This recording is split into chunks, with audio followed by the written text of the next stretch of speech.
So welcome. Episode 11, season 2, and we've done it. We've kicked him out. The most annoying man on YouTube. We've got rid of him. We've decided that's too much. It's too much. We didn't want him anymore. Steve, you're Ken at the minute because he hasn't made an overlay with your name on it for 3 people. So I've just shoved you up as Ken. So you've just got to pretend to be Napoleonic crazy. Tell us all about Napoleonics. I'll do. No, I don't think I'll be doing that. So yes, we are one man down tonight. So there's me, who happens to be the host as well. Who happens to be the actual host of his own channel. So we're just speculating. Actually, we should have a Q&A here about what we should do to try and take Ken's channel off the air in the space of the next half an hour, however long it takes for him to come on. Sadly, we've lost Ken tonight. He is coming apparently, but he's held up at work. Something about national security, can't talk about it. I don't know, something like that, some sort of bullshit. So it's just the 3 of us for now. So there's me, boots on the table with Dom, and at the top corner there I got Martin, Dr. Jones from Seventh Son, and Ken, aka Steve. HQ. This is disconcerting. It really is. You just have to sit there and mumble about French occasionally, and then you'll be fine. It's all fine. Mm-hmm. And then how are those brown paper bags going up there, Steve? How are those?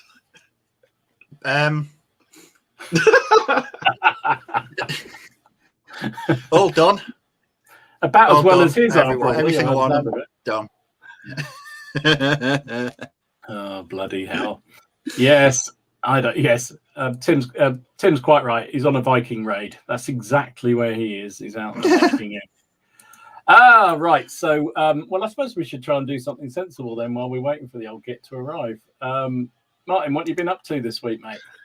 What have I been up to? I haven't done a great deal because I was spending a lot of the week editing and finishing putting my video together, which took up a lot of my hobby time, because that's part of the hobby now as well. We talked about it before, that when you're making the videos, and that took up a fair bit of time at the end, especially when I was doing the voiceover. So that took up a lot of my time, but it was a lot of fun. It was It was a cracking video, mate. I have to say, really good video, and I loved the amount of history you put in it as well. I think that's really. No, it was enjoyable. To be fair, I was starting to worry I got a bit carried away, but I cut out about 15 minutes of stuff when I was editing it, because I was like, no, I can't. And that was mainly due to the fact I couldn't find enough pictures to that I could use. To eke it out anymore, but no, it's good. It was good fun. It seems to be received well. I've had some quite a lot of emails actually back and forth from people asking more questions about him and the papacy, and that's spurred me on to go and order some more books already. So I don't know, could maybe we start a future project. But what I know I did, however, manage to get these guys done and based. There's 12 more musketeers for the English Civil War, and these are Hopton's regiment. So blue coats, red colours, just for that added annoyance that their flags don't match their the colours of their coats. But no, so I just got these onto their bases today. So what else have I got? And then I was looking at, this is a command base I'm going to be putting together. So this is Lord Astley and a couple of us, the Bicorn. So I've decided not to go. Well, the main ones I see is that when people are doing royalists, they do Rupert, Charles, and a couple of others. So I thought I probably will end up with those, but I think I'm going to try and do some other ones first. And Astley, I thought I'd do. Plus, I really liked the story about how when he was finally beaten, was it Stow on the Wold, like the last battle? He sat on a drum in the market square waiting for the Roundheads to turn up, and when they did, he was like, "You have won. You can now go play amongst yourselves if you like it, as long as you don't fall out." Which, of course, is what happened. But yeah, that's really been it. So I'm just working on some more of that at the moment. And then I'm diving back into the Wars of the Roses. So just having a little palate cleanser week on something else. So don't panic, everybody. He hasn't given up on all things medieval. It's just moved on to his side project. Yeah, it'll be back. It'll be back. I'll be back. I'll be back. And is it true that the rumor that a certain madman who usually sits on this channel might have corrupted him into English Civil War as well? I will neither confirm nor deny. I believe he needs to do that himself. However, yes. It's on his channel. It doesn't matter. I had heard that too. It's a vicious rumor, and it's entirely correct. But yes. In fact, we should have that. If you got that picture that he took earlier, maybe we should put that up just to really annoy everybody. Again, it's on his channel. I think we could do what we like at the minute. Since he's abandoned us and let us loose in his playpen, I think we should. Well, you'll find in that picture. Steve, you've been carrying on with your polls, I see, mate. Yes, getting towards the end now. So I've finished all of the 7-man sections. So that's they were the 4 that I was working on last week. I like the Rambo-esque Bren gun of them. Yeah, the one there is like born again hard. I really like that. That just went together really well. The arms from the Commonwealth infantry box, but I think those sleeves rolled up give them a badass look, and the bandage kind of tops it off in a John Rambo style. You weren't tempted to put a tattoo on him or anything like that, so it's like Wellard written on his arm or anything. But so I finished all 7. There's 3 sections of 7 men. So that's all 3. So I finished them on Saturday. Let's see, that's the whole lot there, isn't it? And is that the group shot of them all? Yeah, that's very cool. Jesus. That is very, very cool. Punch. Yeah. Very nice, Steve. That was -4, I think. I've added another 4 to that picture, but that's everything.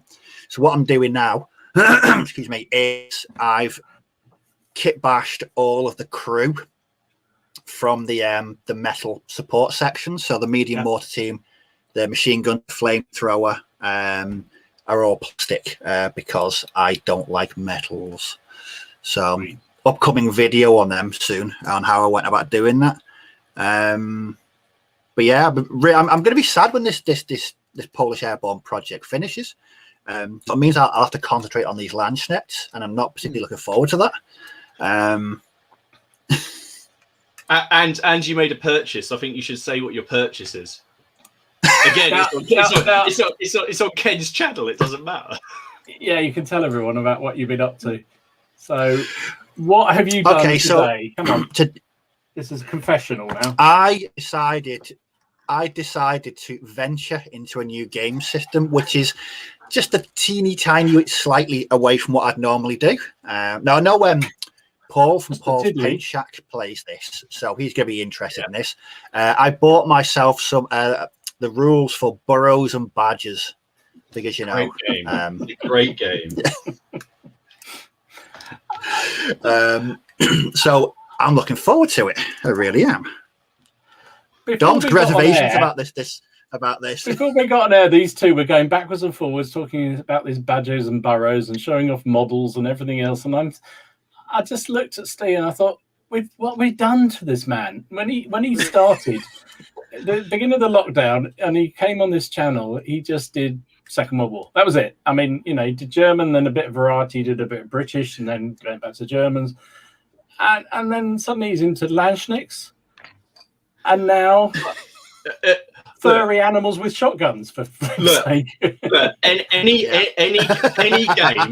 any game where a necromantic bat can fly down, zap a berserking badger with a death ray, fly off with an objective, and then get taken out by like Stoat on Overwatch with a blunderbuss is great. Yeah. I can only apologise to whatever relations Steve has and what we've done to him. It's just I don't know. It's just I'm actually really looking forward to it. So I've got the rules today, so that's gonna be my bedtime reading later when I run through the rules of borrows and badges. And probably have some pretty lucid nightmares afterwards as well. I think the only way to play that game is surely when you're on something, isn't it? I mean, just that would add something. Oh God, I wouldn't like that. Imagine that. Oh dear. Yeah, Go on, it's all Ken's fault. It's true, it is. Yeah, and Travis says we've ruined you. It's true, we have. We've ruined you. I am broken. It all started with painting those frames. And then it was a slippery slope downhill to so it was Ken's fault. It was Ken's fault. See, there you go. We knew it was. No. He got you to do the Napoleonic. Just so, in case people didn't believe last week, I actually did go out and get it. It is here.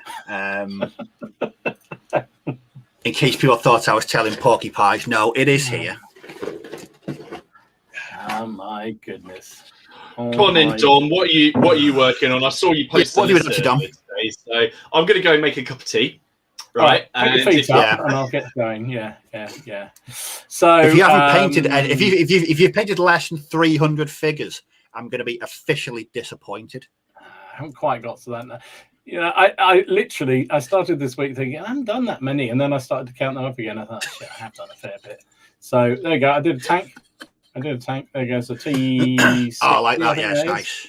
T60 Russian light tank, and I have to apologise to Kaiser for when I went on his show. I was painting that when I was on his show last Tuesday night, and we had a bit of a disagreement at the end. He said, I said, I think this, I said, I'm painting this early war tank. And he said, it's not early war, that's late. And I said, I think, and I got T60 and T50 and T60 confused. So he was right. That's a late to mid-war German tank, Russian tank even.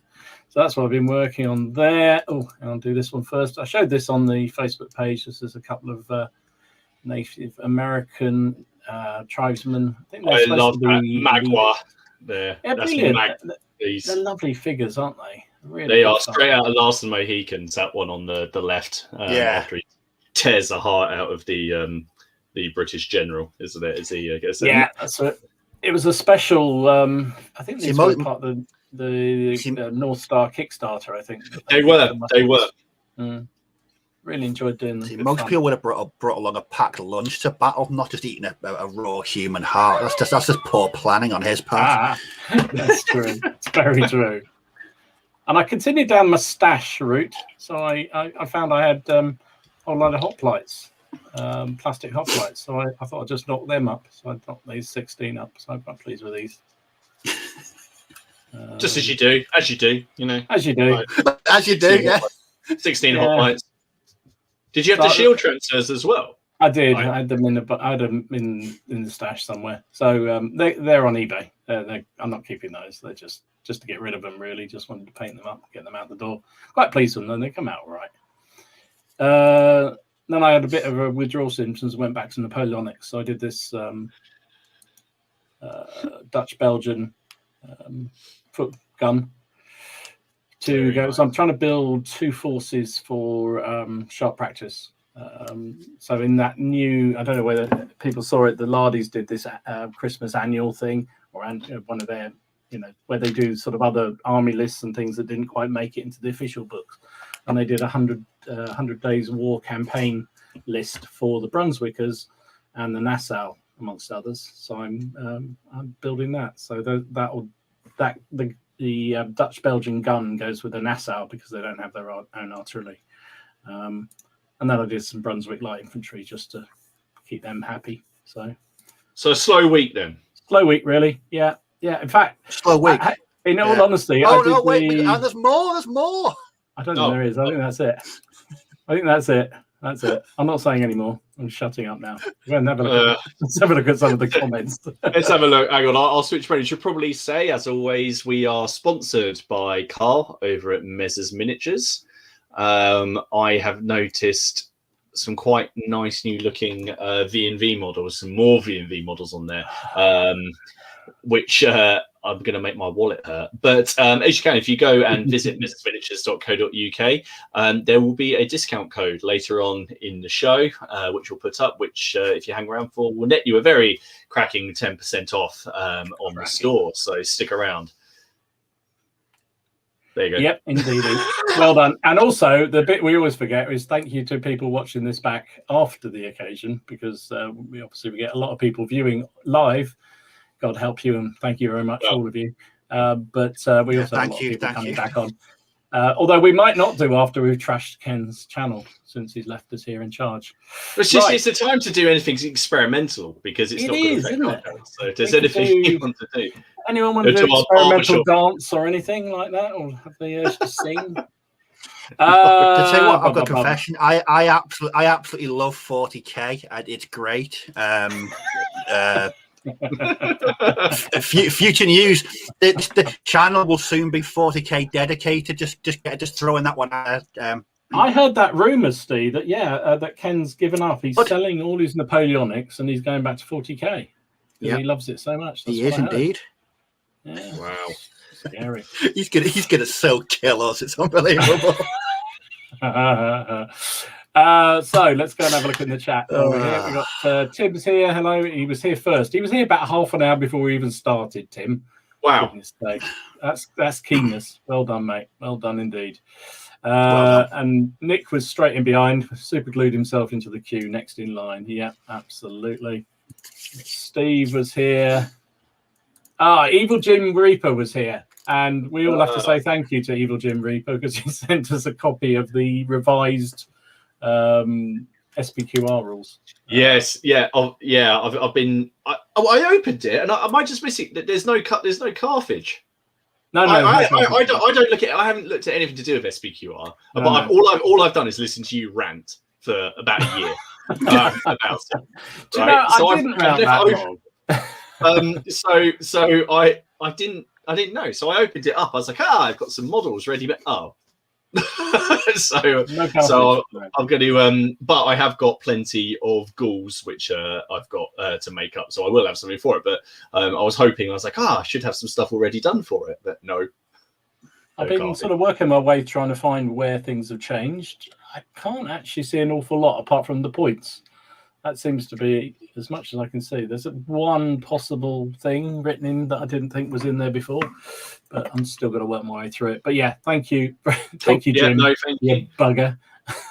I got asked by Kaiser the other day. He said, are you going to play the game now, with the new rules? And I thought, I don't know, because I you know how it is when you, and I said to him, when you rush down to the club with a new rule set and you've all been talking about it and really keen to do it, and you've said, come on, let's have a game, and you play a couple of games and it just falls flat on its arse, you kind of lose a bit of what little cred you did have. You were that guy. You were that guy. I was, definitely. I think the most exciting thing about taking the old SPQR down was the fact it had that lovely new book smell.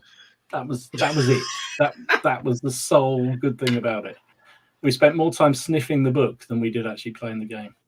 Anyway, let's get on. Lionheart's here. Lovely stuff. Rick. Hello, Ricky. Welcome. General Haig. Hey. He was here in first. Blimey, I'm not doing that. Yorkshire Dragoon. He's here. Welcome. Hello. Enemy in sight. Julian. Oh my goodness, I shouldn't have started this, should I? Chris. No, that's right. That'll sort me. I can get all these base layers done while you're doing that. Leslie, evening all from northern France. Heading back into lockdown, are you, Leslie? Dear, oh dear. Yeah. Yorkshire Hobby. Yorkshire Hobby. Wargames Hobby. Hello, mate. Hello, Alec. I don't know what I'm doing. I'm not supposed to be here. Callback Truth. Evening all. Knee deep into making La Haye-Saint farm. Yes, I saw twice so far. I saw. You see, the great thing about this, and this is two people. So I'm starting because we see people in the group. Then they've got their YouTube handles, and they've got that. I'm starting to actually work out who people are. Who's who? Yeah. But I've seen the La Haye. He's been the La Haye-Saint pictures, and it's been about 5 years since I've done mine. But I haven't. I is watching, looking at those pictures. Like, yeah, I remember the pain. I remember it vividly, especially the windowsills. Is it the plastic? Is it a plastic kit? No, it's a Sarisa MDF one. Oh God! Right. Just so painful, aren't they? Some of them can be. Some of them. The reason I haven't bought, there's one set of buildings for Dead Man's Hand that I really like, which are the town's buildings under construction, where they're basically just wooden frames. And then I look at it and go, nah, they're getting snapped. That ain't ever going to come out. They're going to get broken before they're even offered the frame. They're going to break as they come out.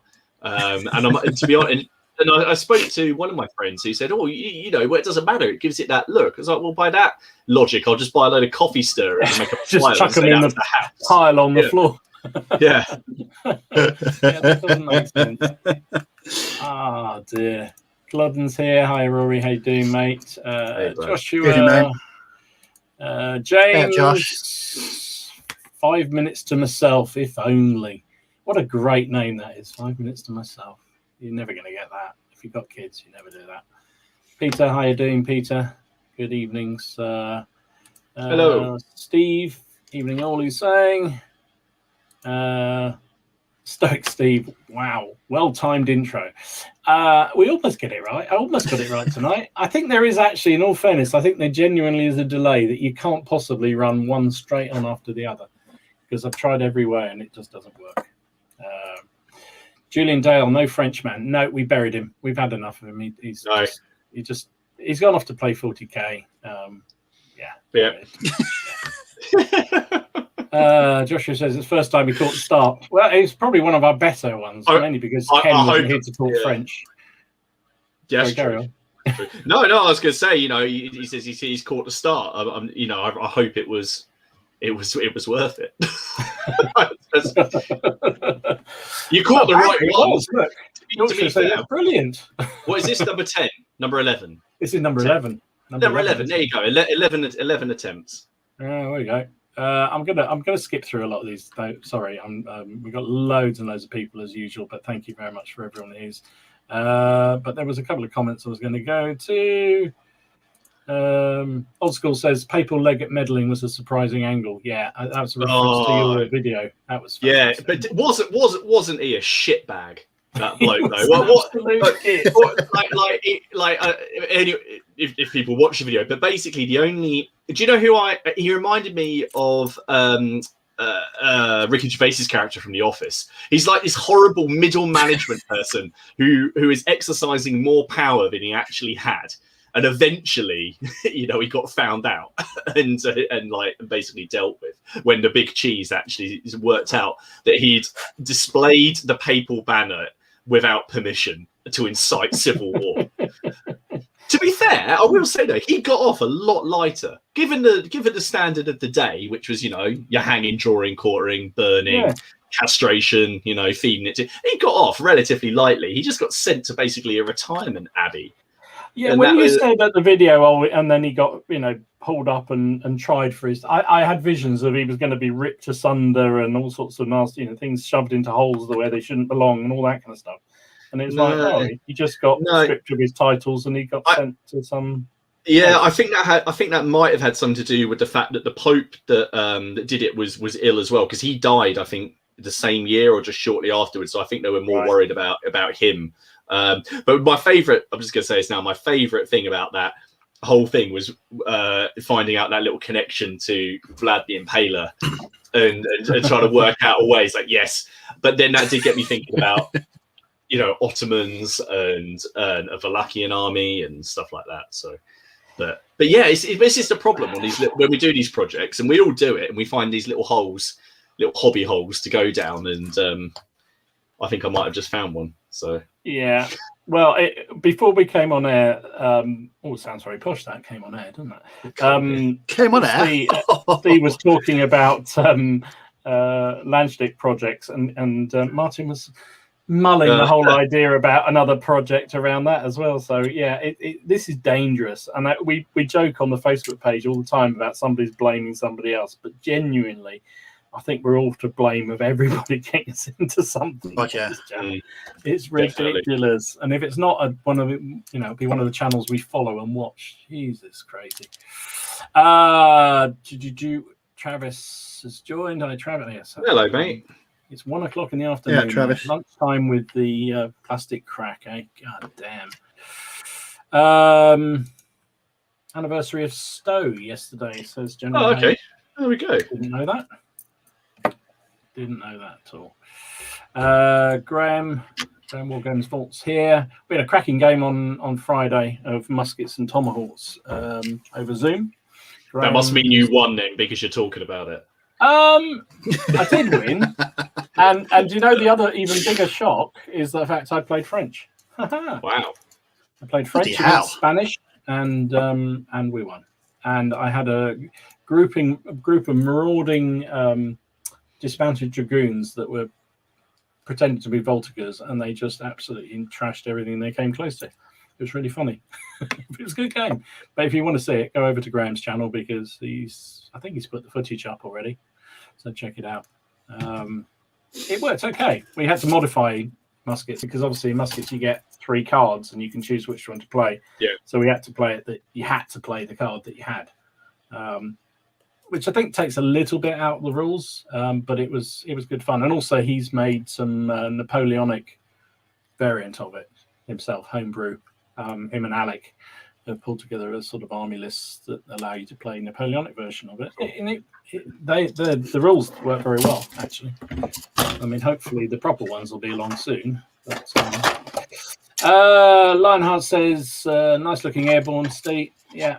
And Yorkshire says, thank you very much, sir. Thank you very much. Cheers, thank you. Looks like Rambo. Yeah, he did, didn't he? He just says, very cool. Nick says, Steve, what happened to your Landschnicks? You couldn't stay away, and could you not stay away from German Field Grey? Yeah, well, you've seen the box. The Landschnicks are there.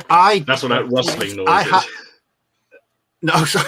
The weird thing is, I haven't painted anything World War II German this year. Nothing. Not a single figure. Nothing at all. I have no words.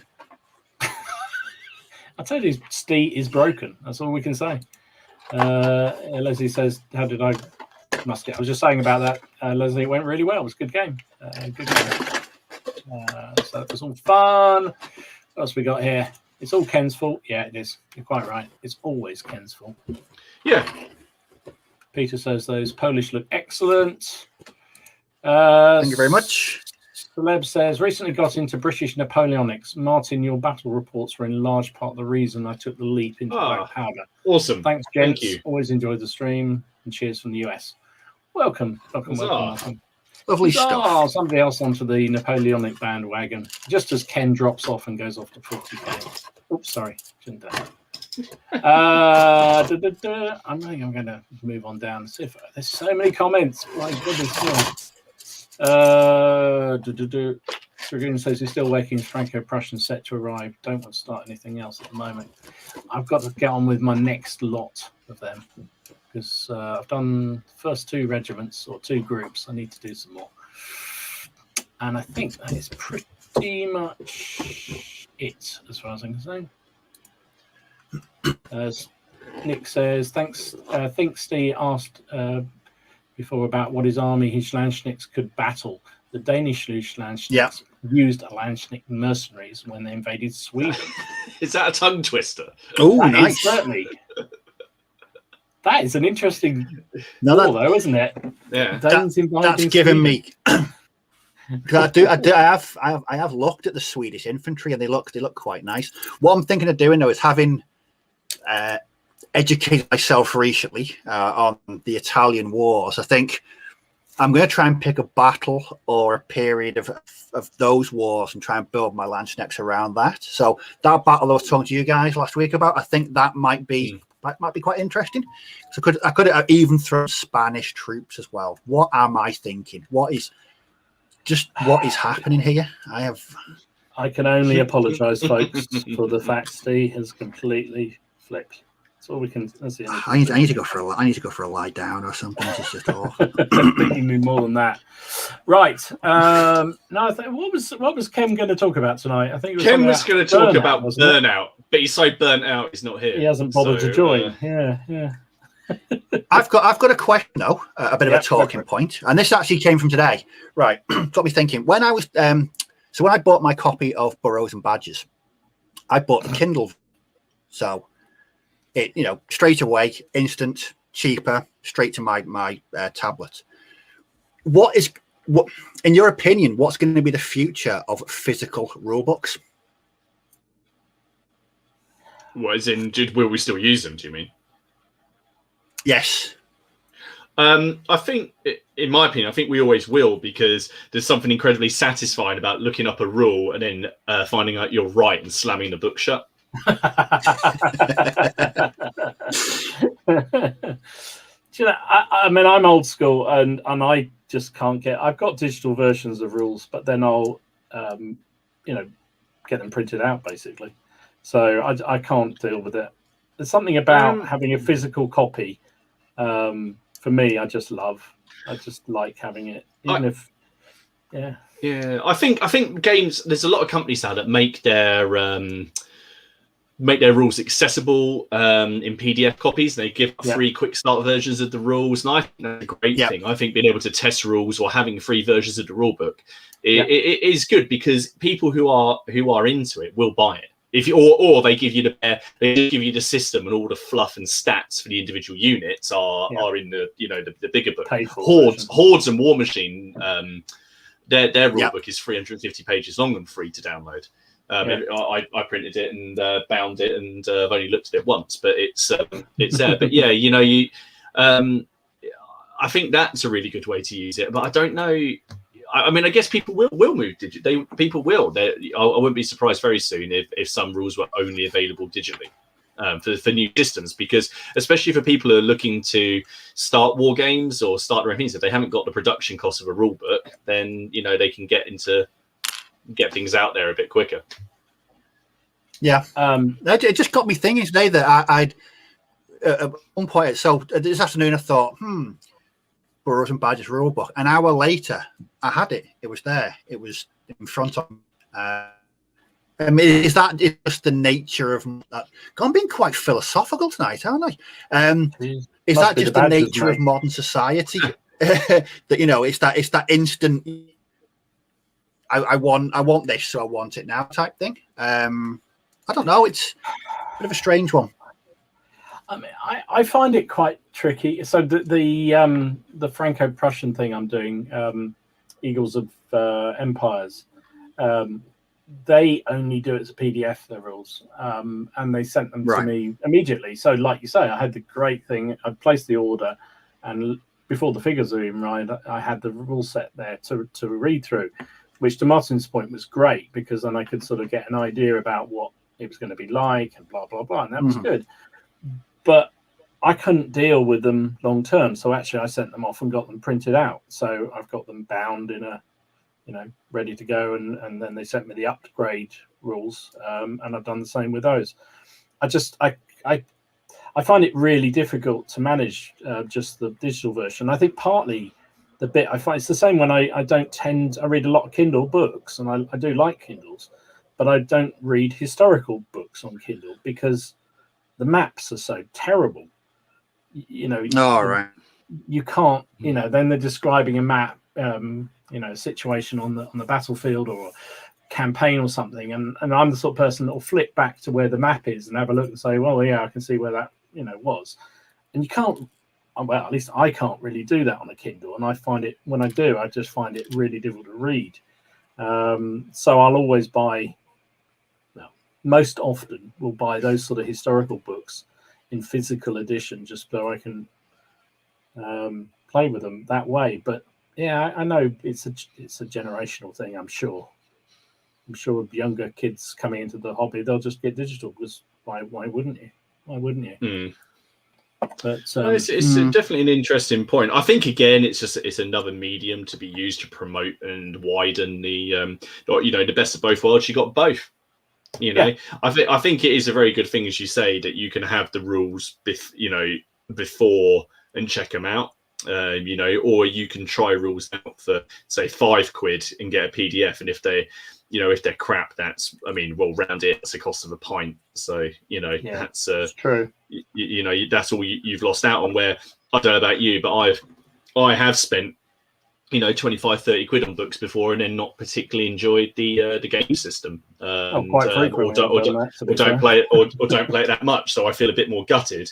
And then I'll try and sell it on, but most people by then have read the reviews of this game system and they don't want the rule book. Yeah, I think Stoic's absolutely right. You can't smell a new Kindle. It's true, you can't. Whereas a new rule set, you can smell it. It's lovely. It's lovely. And Yorkshire's an old man as well, and he says rule books don't run out of batteries. It's true. Rule books don't run out of batteries. It's very true. I think there is something about it. I think General Haig says the same. And we're all old gits on here. I think most people are anyway.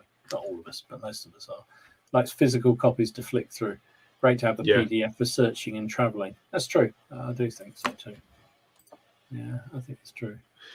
Enemy Insight says he likes the Lardy's bundle offer, a printed book and PDF. Yeah. Best of both worlds. Yeah. And I agree with that. I think that's really good. Yeah. That's how I got my Chain of Command last 2 years ago now. It was one of the Lardy sales. Got the PDF straight away. Only book in the post a couple of days later. So, yeah, you can't go wrong with that. No, you can't. You cannot. Someone was asking where Ken is. He's left and gone to join the Foreign Legion. It's the 40k Foreign Legion because apparently he's given up on Napoleonics. He's basically gone to he's at a 40k tournament. Yes. I didn't want to say it, but yes, you're right. Yeah, you're absolutely right. There's lots of people. I think there's probably as many people on here saying that they prefer the physical books as they do digital. There you go. And Evil Jim says £5 a pint. Mate, I thought I was waiting to see. There's a pub in town, right? Where it was just before lockdown. We went on a night out. This is obviously got nothing to do with wargaming. And we went in there, and my friends really like sort of craft, like some of my friends really like craft beers and that. I'm not really. I just drink beer. I like beer. I don't really care what name it has on it. I'll drink it. So I went in there and we ordered. My friend, whose birthday had just been ordered a pint. It was 12 quid. It was. I shit you not. It was £12. I can't remember what it was. It wasn't like liquid gold or something like that. But it was some triple hot. It looked like treacle as well. It was foul. I thought there was something wrong with it, so I gave it this. Oh no! They only make a certain number of these a year, and it's like that's whiskey. that's whiskey, not beer. So 12. Yeah. Jeez. Yeah. I'm not joking. I will try and find it. I'll text him and ask him what it was called. But I was stunned. I was absolutely stunned. No, round here, yeah, 4 or 5 quid is generally. General Haig says he wants a whole night out for £12 and change and bloody change. Yeah, and change. You wait till you guys come. Yeah, when anyone comes down here, it's like they go, "Oh, why haven't you taken us into town?" Is it because it will bankrupt me? Jesus, yeah. Well, I can't see it. A night out in London will cost you a fortune in the old days when you could go in London. Yeah. Well, pay for 20 quid. You have 12 pints in a fight. It's brilliant.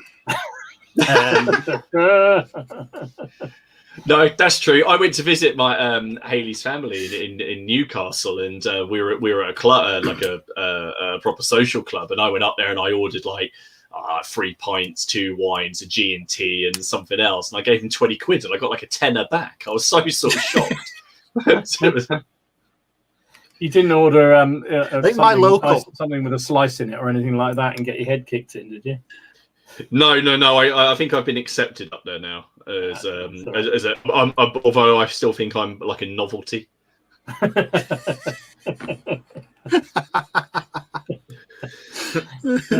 it.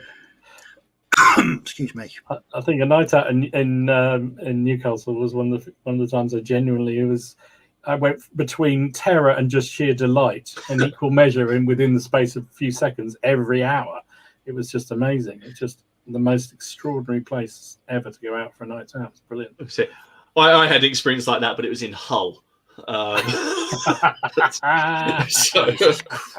think everyone's had one of those. Oh, Hull. Jeez. Yeah. Okay. We're not going to go on about that. No. Oh, dear. And Joshua says that's why the North needs to be freed. Can't be associated with the South, where the pub is all Fritz. Yeah. Oh yeah, Josh is a fellow Northerner. Oh dear. Anyway, we've been completely derailed by and Leslie's a bit more refined. He says, "Lucky wine is half the price in France." Yeah. All right then. And we won't go there. Thank you, Julian. Right. What we're doing? We're doing. It's very good, though, isn't it? Well, you go. Again, it's Ken's channel. It's Ken's channel. We don't care. We don't care. We can trash it. He said he's coming on in 10 minutes, so we can see how many people we can lose. Yeah, he just sent a message saying he's on his way. So I just send one back saying, "Don't bother." You know what? We should all just drop off just before he joins, and then everyone, like hide in the corner and they'll jump out on him, something like that. Anyway, motivation and losing the pizzazz. How do you keep? Oh, there's no point in asking you, Steve, because you're just a broken man. You go completely weird into Weirdsville with your projects to keep your mojo going. No, it does happen. Do you ever have days where you sit down with all you sit down with gusto and you think, yes, I've got a nice big strong cup of coffee, I've got some decent music on, and you go, and just nothing happens. You just got no motivation whatsoever. Yep. Sort of like watching Fury, but I'm not going to do that. No, it's you really want. You really want to do, a good 2 hours of painting and sticking things to yourself with super glue. But I can do that, say 1 night, 2 nights, but when it's 3 or 4 days, you think, you know what, this is slightly worrying. Now, what I tend to do is I go and read a history book. It doesn't matter what period it's about. I'll go and read something just historical based. And it just seems to, I don't know, it's like Martin, it's like a palate cleanser. Yeah. I either read, or I'll go into the shelf of abandoned projects and find something completely like batshit that I've not painted in years, and just do something that I've not really painted for a while. That sort of led me think, well, I've done that. I can go and start doing my normal stuff now, and it's amazing that works as well.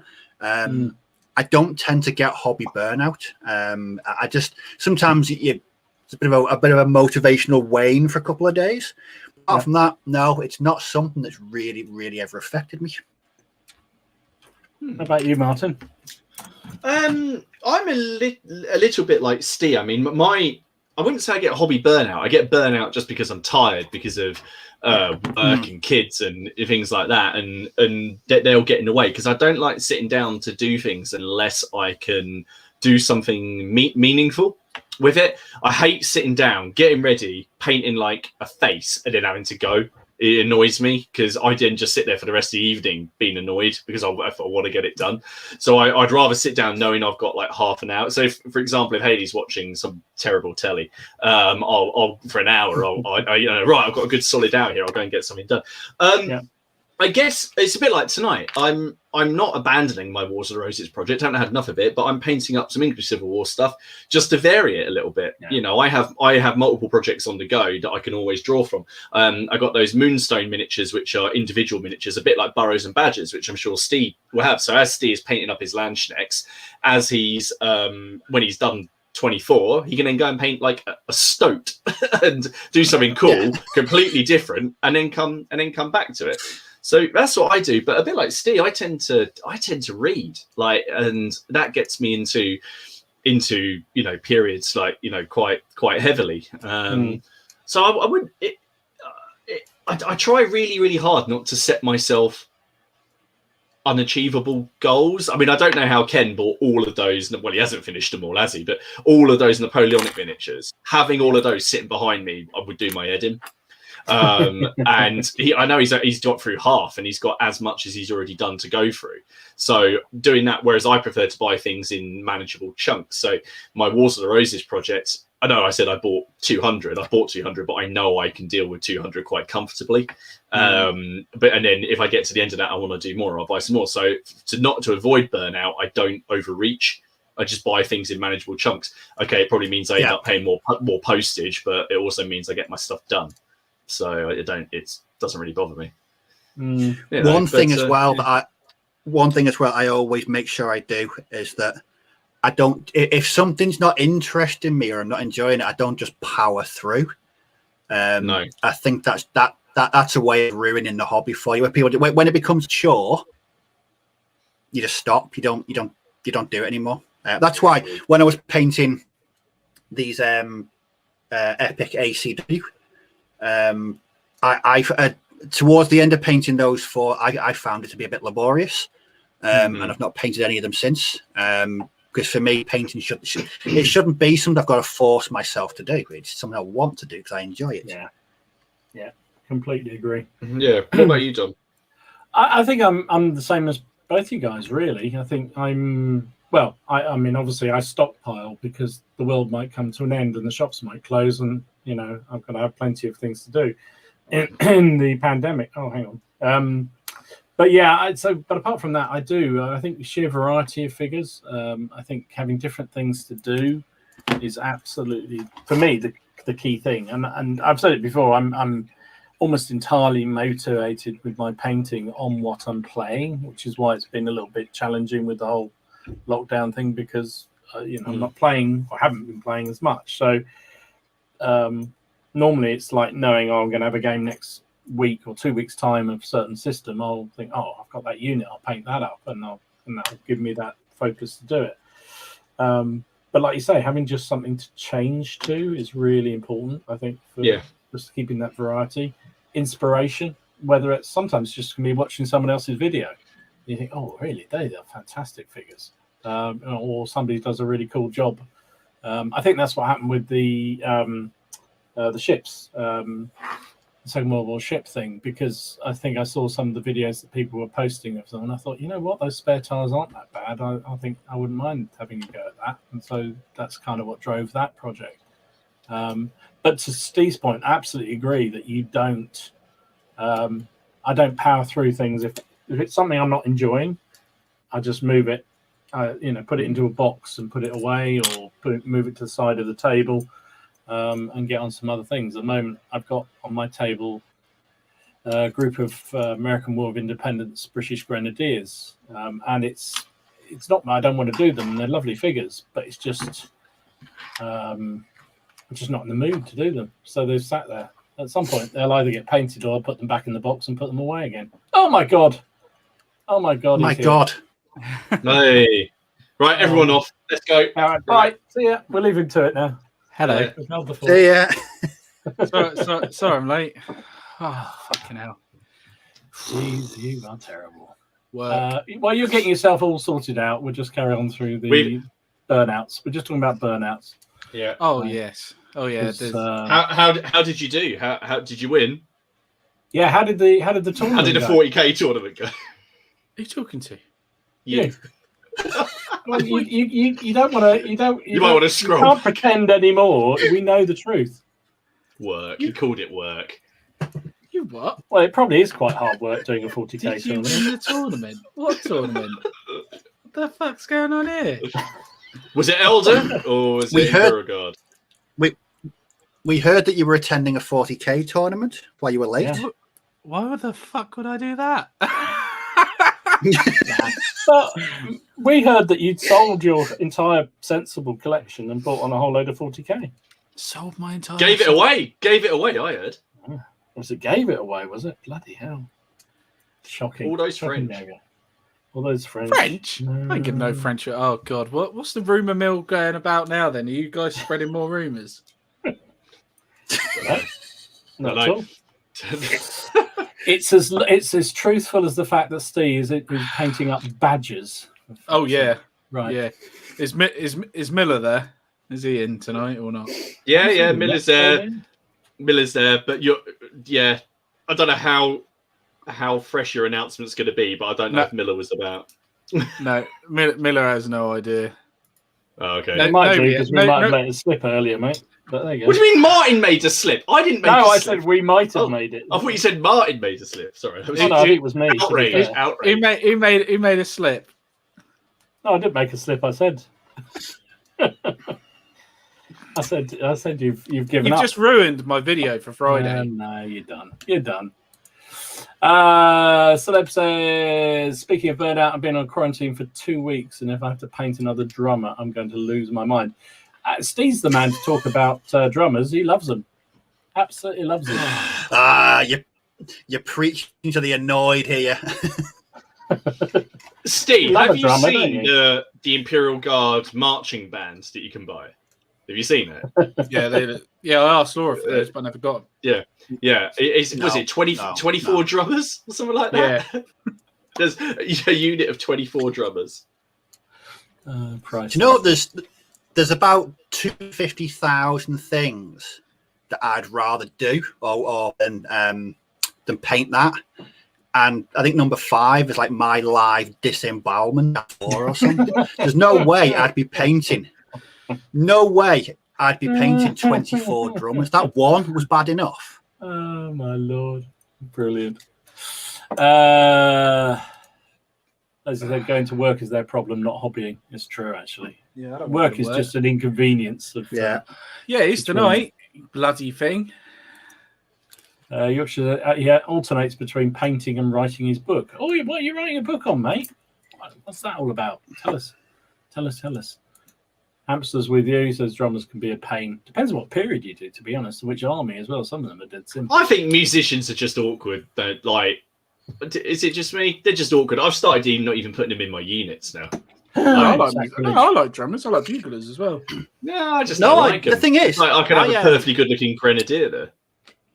Yeah, but it looks boring. I painted my... You look boring.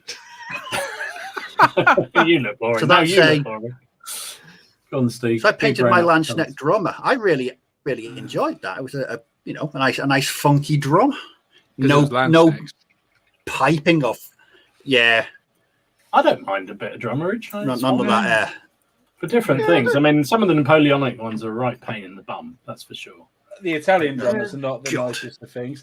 These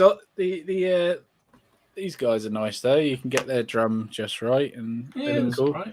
But I'll tell you what is a bugger with them is their bloody standard, the flag on the actual the bloody pole. It's all different colours, like the thingy. Which is a bit of a nightmare, but.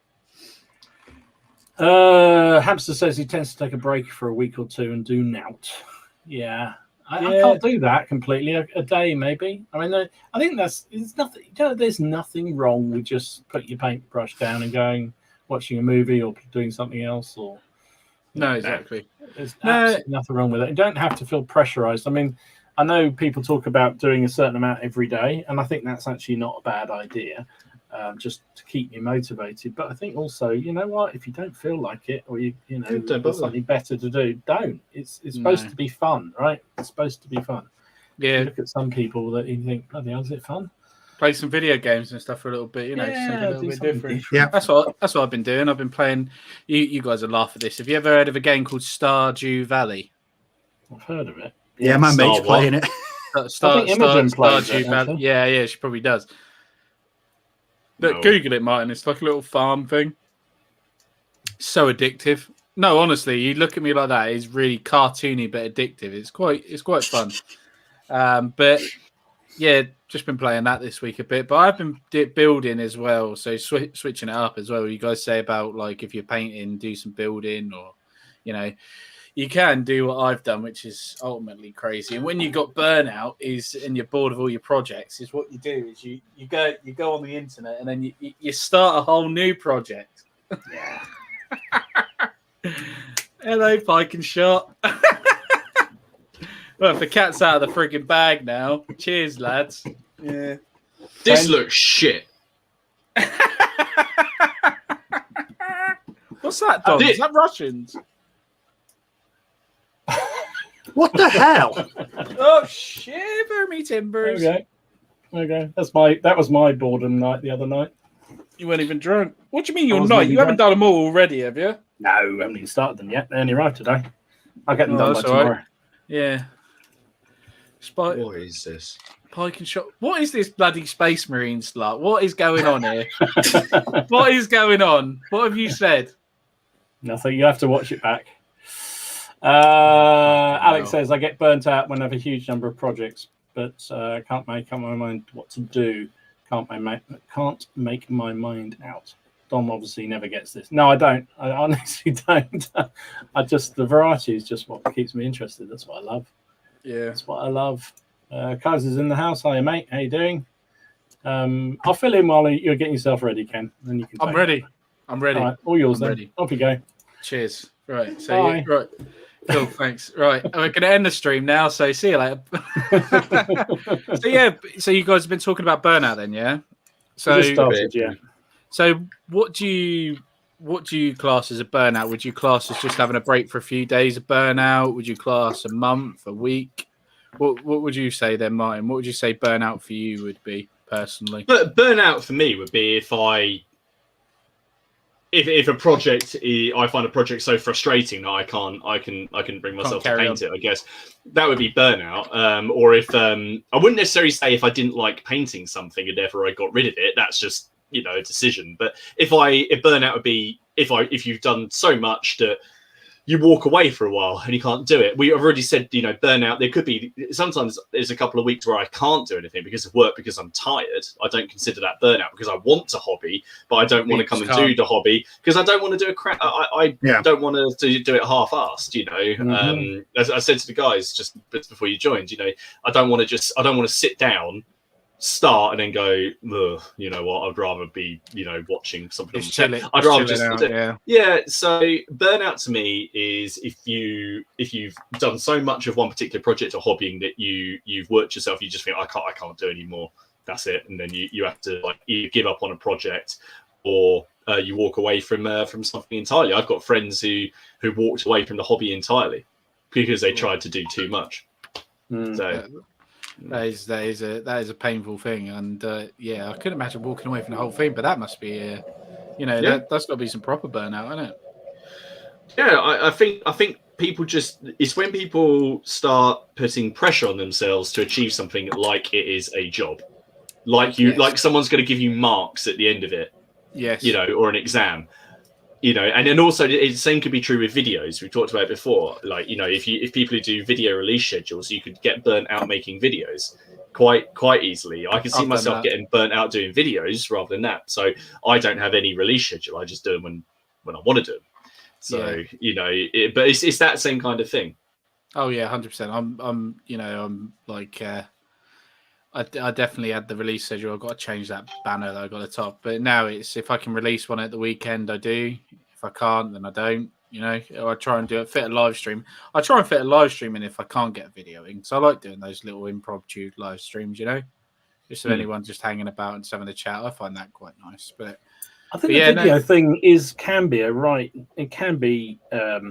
real pressure, can't it? I mean, I think I'm not being condescending, but I don't think people who don't do them understand how much time it, and it's not just the time of doing the videos, but it's thinking through what you're going to feature and how you're going to do it. And like you say, you've put pressure on yourself, which I'm not sure necessarily the audience are pushing you too hard for, but you feel that you're obligated to you want to do a nice job.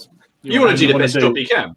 Yeah, you do, and I think I think again, you just have to sort of learn to cool your chops and just say, you know what, it's not worth doing something badly, or I just don't fancy doing it this week, that's what as far as videos goes, that's what I've made 6 videos in the past 3 months, because I'd rather make a video that I'm going to enjoy doing and it's relevant to what I'm actually working at the moment. I did the last video I did was about making simple improvements to bolt action figures. So the next video I'm going to do is hopefully I'm off this Friday, so I might work on then. It's talking about and converting from metal to plastic, because I know I find that really interesting. So hopefully that will come across and people will find it interesting as well. But I'm just a bit of a slow down on the videos that I make, but I'm happier for it. I don't feel like I've got to make a video that week or every couple of days. So I just do it. I do it for me. Yeah. No, and I think there's no point in putting out, from the video's point of view, there's no point in putting out content just for the sake of it. And I think people can tell, like, definitely. And I don't know if we've all been. I've put out video. I can think of one in particular, but I won't say which one it is. Where I put it out, and I thought I probably should have just done this as part of another broader update video, and I thought I'll put it out because I've made it. And yeah, I didn't. Wasn't, so I won't do that again. If something's worth doing, it's worth doing, well, and having something, consistent. And it's the same thing. I mean, for me personally, when new releases come out, I would rather watch a video where they've got the releases, they can review the release and compare it. I don't particularly watch or enjoy videos where there's loads and loads of speculation. It's the same thing with movies. I was like, what's the point? It's not out. Yeah. That's just me. Oh, I hate it. Do you see those videos that some people do where they kind of just get images off the internet and just, like review a figure or something from that? And you think, how could you review that? Really? You've never bought that figure or that range, and yet you're classing them as good, bad, or indifferent based on. Yeah, it's different if you've got the sprue, isn't it? And you haven't taken any pictures. I just find that extraordinary. Yeah. But yeah, and I think you're right, and I think it's the same with the video, same with the gaming. To be honest, I think it's the same with pretty much everything in life, isn't it?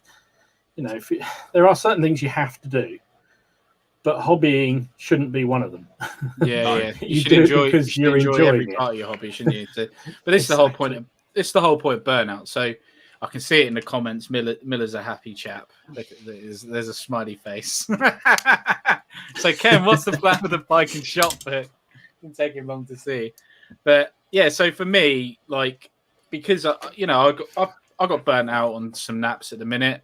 Not gonna lie, I am a bit with my French completely. Done a lot in 6 months with them.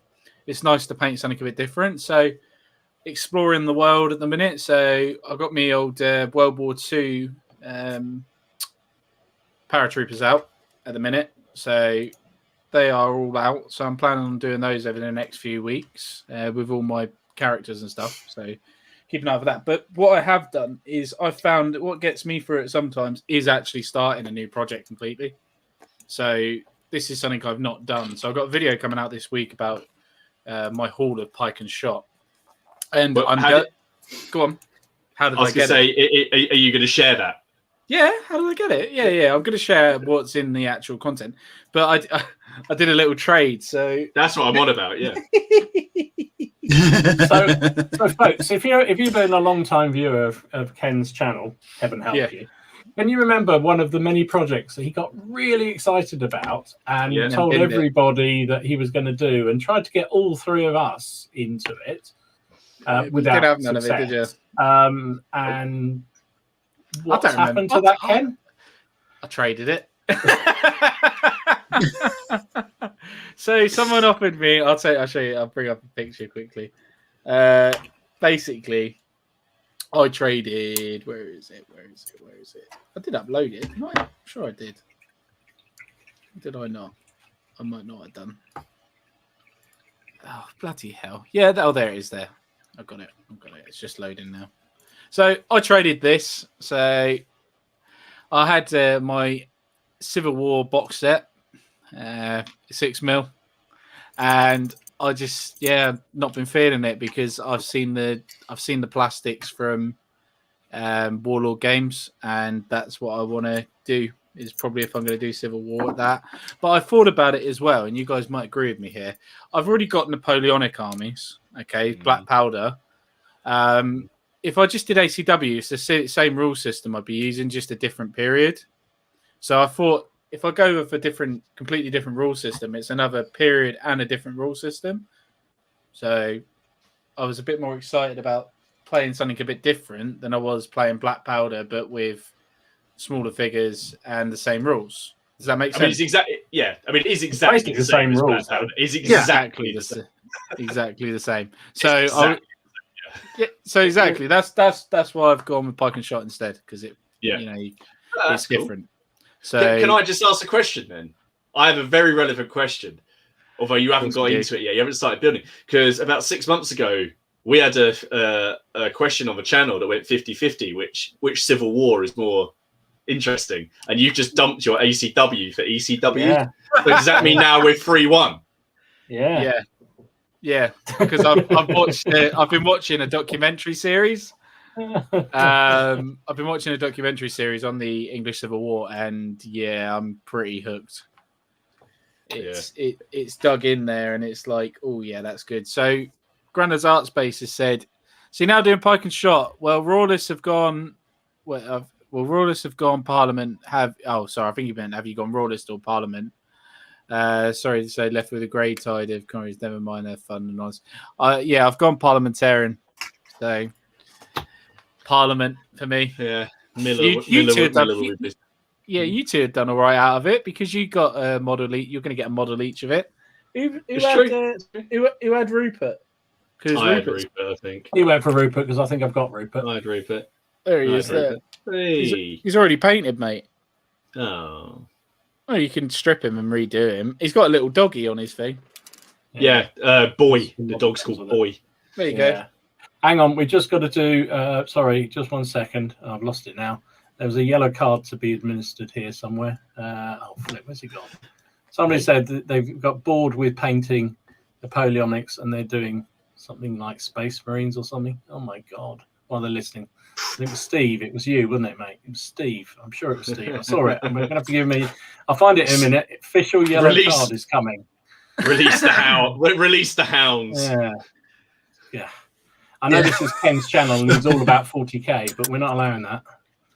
What about 40k? What have I done now? I have no idea what I've done. I haven't even mentioned it. We all know what you did. You know what you did. You know exactly. Oh, you lot are starting rumours, are you? I wasn't out doing my job. No, I was out of a 40k tournament. Where the hell would I play a tournament? But you could always do. Oh my God, they're talking about. Am I going to do Irish? Or you could always do a Clubman Army or Irish. Well, the Irish ended. There was Irish in audio in both sides, weren't there? At one point, there were Irish in both sides. It's all mixed up at one point. I was thinking about doing bishops, but then I thought, nah, I'll go good old parliamentarians, you know. Good old Parliament. Good old Cromwell. Good old Cromwell. Good old Cromwell. He wasn't so fine fellow. He wasn't so bad. No, he was all right. To be fair, I love judging. I love judging history when it's much easier just go there, all bastards. Do you know, in town we've got a curry house, and years and years and years ago, during the Civil War, Cromwell stayed there. Oh, it wasn't a curry house back in those days. I was trying to say he had a biryani. What did he do? Can I have one of Cromwell's specials, please? And we've got there's a statue of him in town as well. As you get to town, there's a statue of him. Well, yeah. I don't know why people have got such a thing with Cromwell. I think he's all right. Here we are, found him. Steve Harbour. Confession times. After painting 90s British Napoleon, I'm painting yellow Space Marines. There you go. Oh, yellow card. Big respect for painting yellow. Yeah. Okay, you're not a red card because you're doing yellow, but you are because you're doing that. Yeah, he's not bored. It's just a palate pleaser. And someone's put Space Vikings. Yes, Space Vikings indeed. But no, it's you guys have been talking about Burnout, and that's what I tend to do. Is I might start a different project. I've got my ships as well. Really enjoyed doing those. I don't know about you, Dom. They've turned into a little guilty pleasure that you just get a couple out at a time, paint some up, and yeah. I mean, the beauty of those, and they are a classic thing where you can do something a bit different. It doesn't take long, but the effect is really satisfying, and I think it's it is nice. Yeah, definitely. I Doesn't was take also long and it's very satisfying. I have got Sounds like something else in my life. But anyway. no. I was. I was. I have. Oh, go on, I have Steve. got a confession about victory. I've got a confession about victory at sea. I was that close to buying a starter box last week. Well, yeah. Oh, okay. Yeah, very, very close to buying it. I just don't. I don't know. There was something. What's putting you off? I mean, I'll probably end up getting it in a. I don't know. It was just. I think because I've got bolt action, pike and shot. I'm also doing Warlord of Erewhon as well. I think having a fourth system might be a step too far for me. Yeah. But I mean, I watched a couple of videos about it, and it seems to play really well. So that was a definite pro. But I think the starter box is such good value, though. It really is. And that the Battle of the Pacific, it looks really good. So I actually showed some restraint. I was quite proud of myself. And then you went and bought a whole load of armed badgers instead. Yeah. There's nothing wrong with a heavily armed badger, which is something I didn't think I'd say. But it's a those models are lovely. Yeah. No, I think I'm actually looking forward to ordering some. Yeah. Or badgers. Yeah. Unbelievable. I'm gonna get John. Do you know you are? I'm gonna get you. I'm gonna send you one. I'm going to send you I am going to send you a badger, and also I'm going to it's going to be a badger in a kilt, so you got to do tartan on it and all. Oh my god! So I was going to say, have you guys done the news yet or not? No, we haven't done news because it sounded like you were coming in at about the right time to do that. Actually, okay, yeah. So wicked. So let's move on to a bit of hobby news then this week. So I will. We need a video intro. Yeah, we need an intro there, please. Can the technician do that? Yeah, I will do. Can the technician make a 3-person thing that has Steve on it? Because Steve was you until you appeared. So you want to hear what Steve stood in for you. So we got his insight on like the brown paper bags and how that was going. And, well, the brown paper bags no longer exist. So yes, they're in clear plastic bags now. an upgrade. Do you know what? I just remember. I thought before he come back, I was going to suggest like it might as well like a group prank because there's 82 people watching currently. I thought it'd be a laugh if everybody got one miniature they don't want and put it in a brown bag and just sent it to you, and you just with brown paper bags. You know, we should still do that anyway. It's all right. They end up go on eBay. No, they go on eBay. That's all right. I'd trade them. You can't do that. Yeah, Ken, aren't you going to be running the bring and buy at the CrackCon? Yeah, I get first dibs on everything, so it's good. Yeah. But yeah, full game news this week. So, out of the blue, Victrix. Wow, that's all I'm going to say.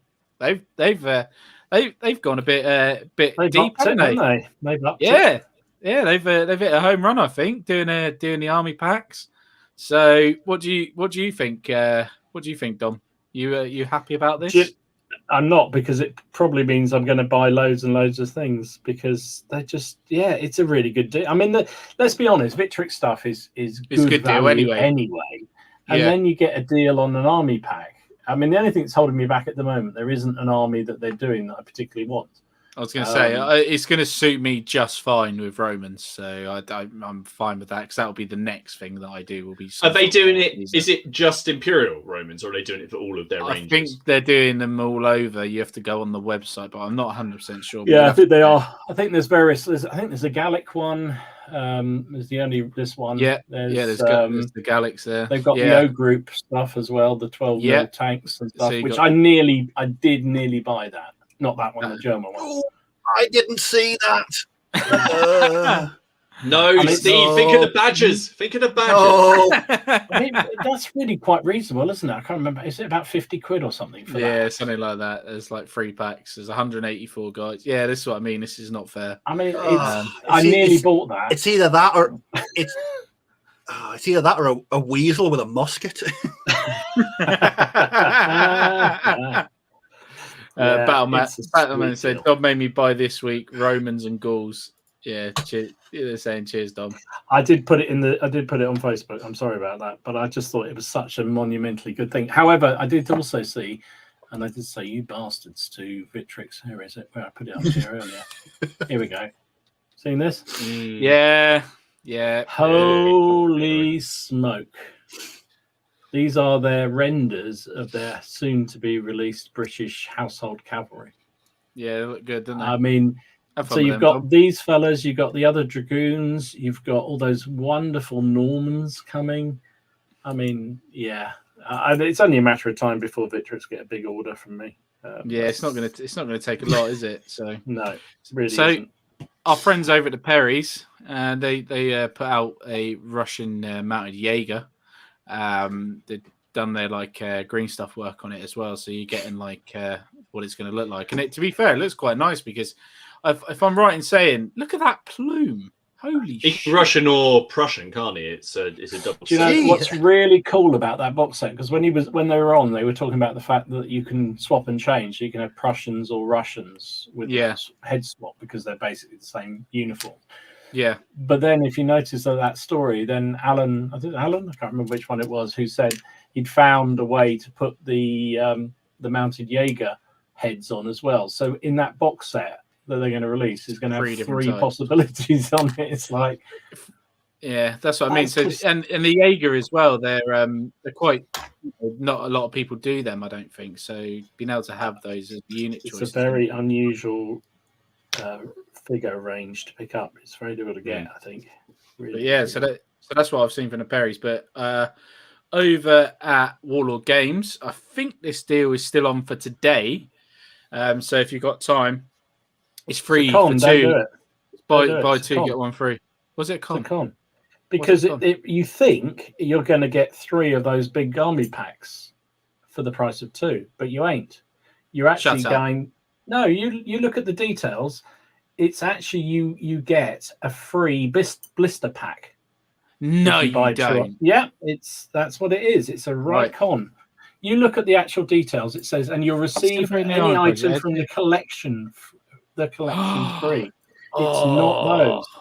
Because I was talking to that guy Tim from that's getting deleted. Napoleonic Wars, because he did the video about this at the weekend and said, "Oh, great! If you want to get into New Period," which actually is why I've got that bloody Russian box, incidentally.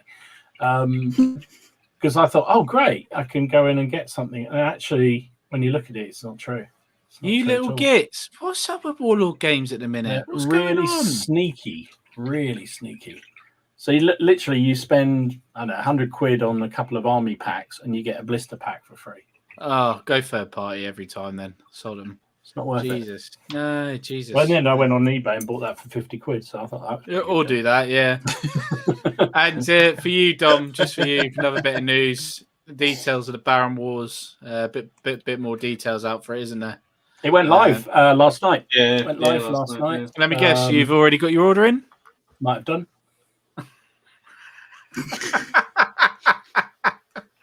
That pile is slowly I'm getting taking bigger. The first on that one. No. Yeah, no. No, I didn't go for that one. Well, not only that one.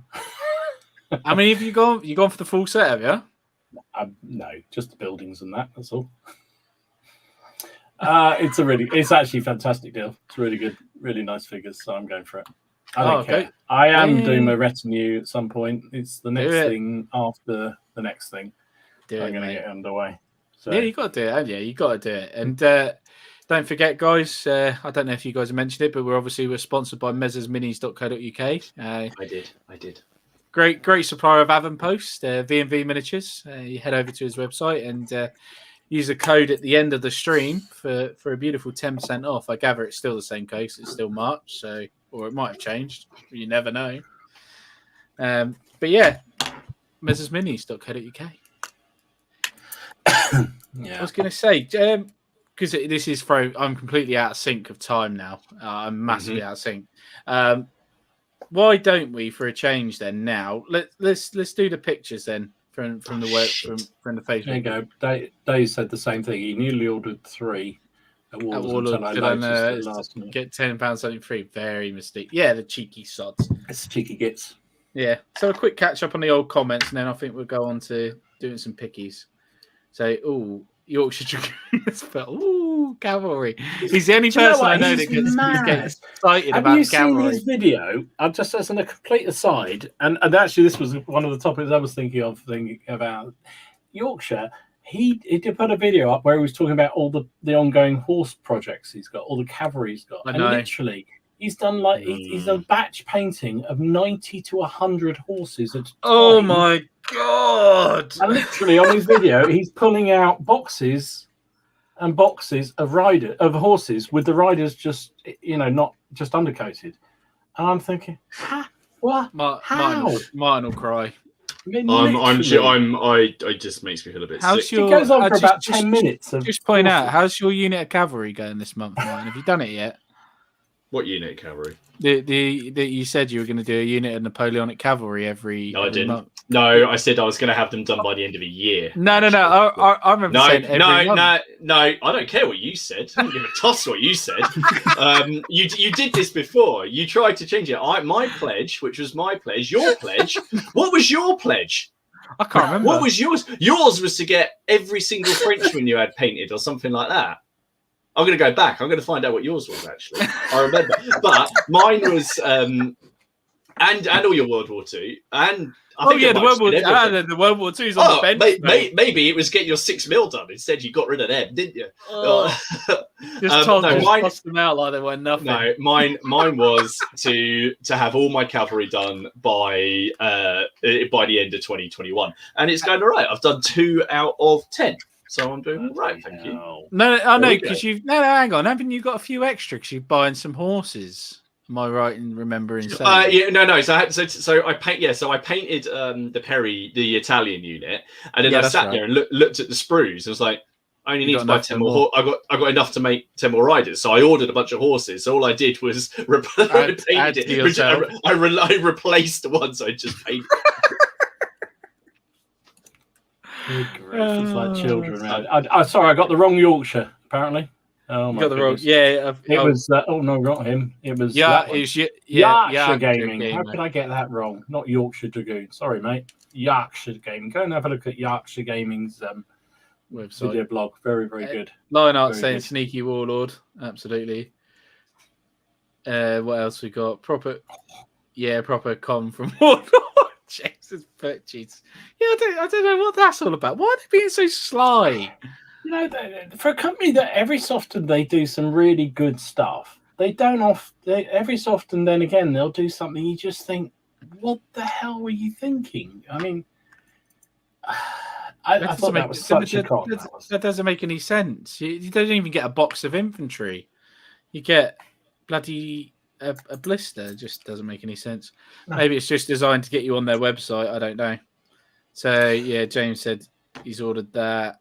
Oil horses is the way I did for 35 years. Yeah, that's what Yorkshire does. They're not. I think he said they're oil painted. He oil paints them rather than traditional acrylics and normals. Oh yeah, look at this. Fantastic. This is the best comment I've seen all night. Just place the order for Pike and Shot King and Country starters at £56 and common. I'm blaming you guys when the wife finds out. And I love his avatar, hammer and sickle with a gamepad. Yeah. I think actually no, but that one we can blame Miller for, can't we? Yeah. It's basically his fault. Anything ECW is Miller's fault, isn't it? Anything. Yeah. Well, yeah. He's a bugger. Leslie's blaming it on their new marketing manager. I don't know, Leslie. Could be, but I think it's just they do so many good things. Oh God, here we go. It's all starting Warlord Workshop. Oh God, don't start that. I've seen that. Yeah, I've seen that bandied around quite a lot actually recently. I've seen that. It makes me chuckle. If they put a box of Napoleonic infantry up to £70, then yeah, I'll agree it's Warlord Workshop. But until that day comes, I can't. I'm afraid. Listen, Ken, the new Ken doesn't want anything bad said against them. 40k lot, he loves them. I'm looking forward to Primaris Old Guard. Yeah, Primaris Old Guard. We'll try to get the bunny back from the rule books. Should each get it, yeah. All right, so guys, what we'll do then is we shall move on to what people have been submitting over at the Plastic Crack Podcast Facebook group, which you can find in a link in the show notes below.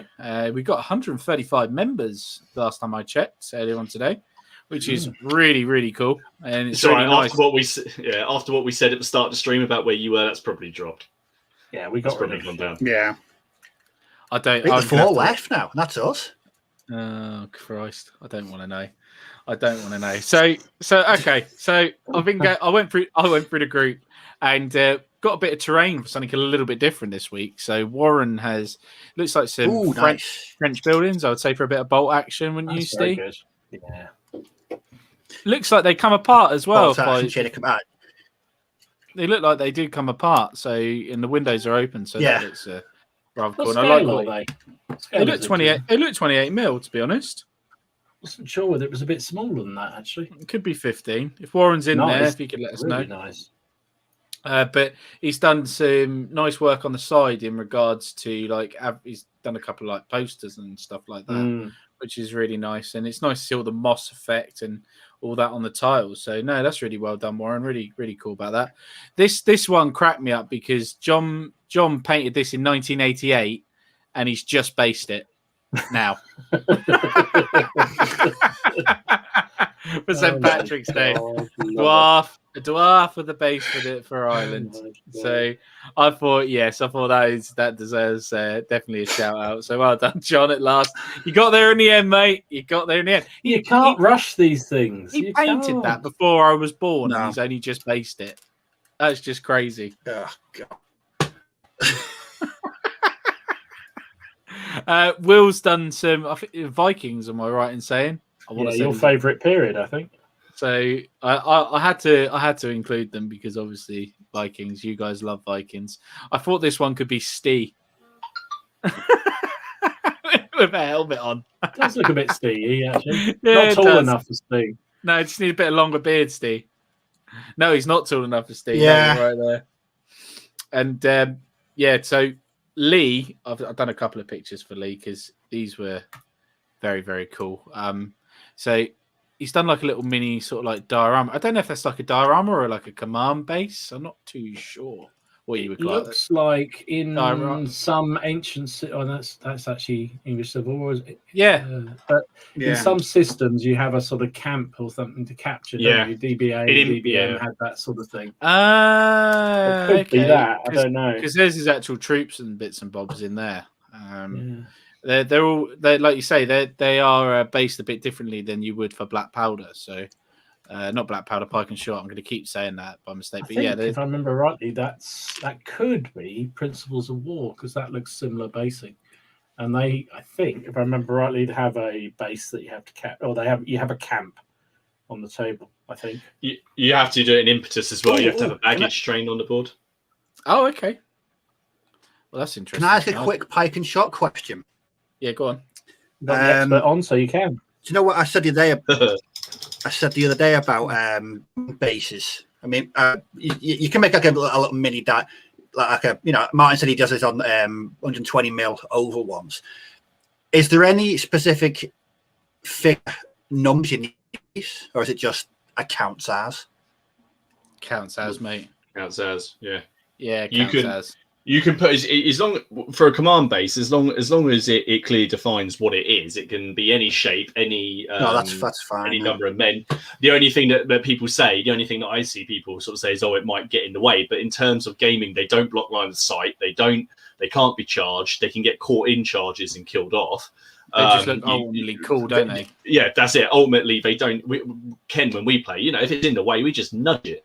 Like it doesn't break any gameplay, really. No. Well, I did see someone do on a video, I can't remember who it was now, which I thought was really cool. And if I was to do it again, I'd probably do it that way. Was that he had, I think he had brigade commanders on 2 on a base, and then divisionals on 3 on a base, and then like an army commander on a mini diorama. Just what helps you work out, doesn't it?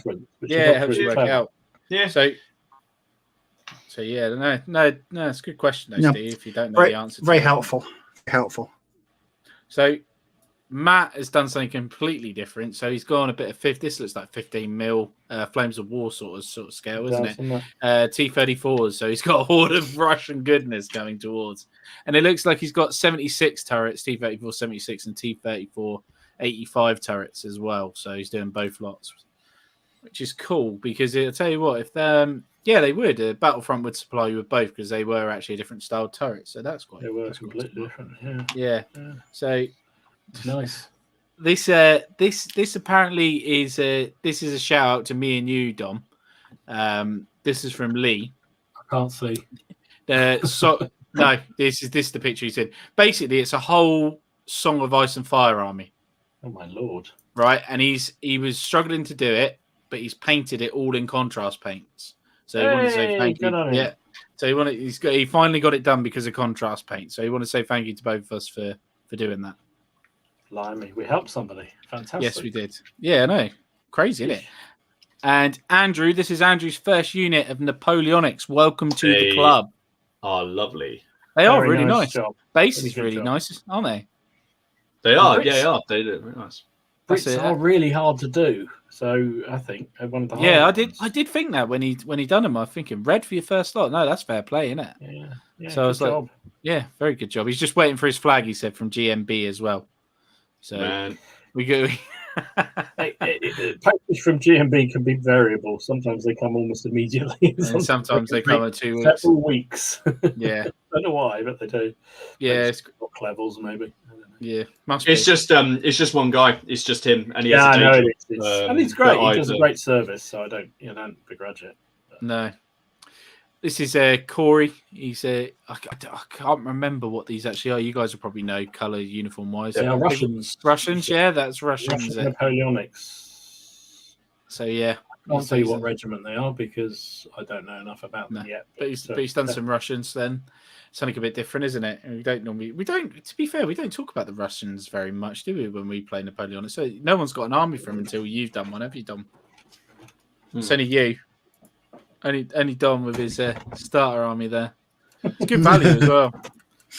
But Tony's got a bit of Dead Man's Hand terrain. He's waiting for the box set to arrive, the starter set.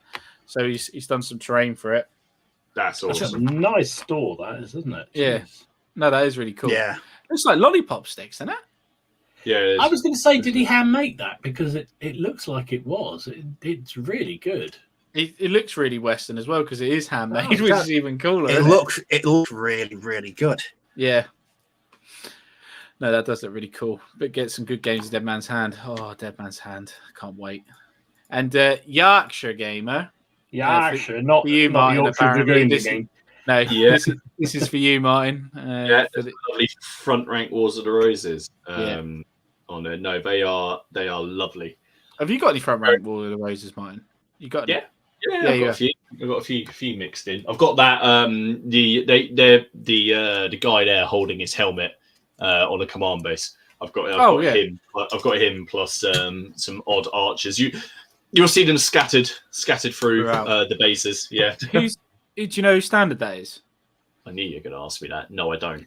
I sat there, right? I thought it's a Cheshire lord. Because I remember thinking he was saying in the video because although he's lived in Yorkshire all his life, I think he said he's from Cheshire. I have got the book down here with them all in, which I could look at.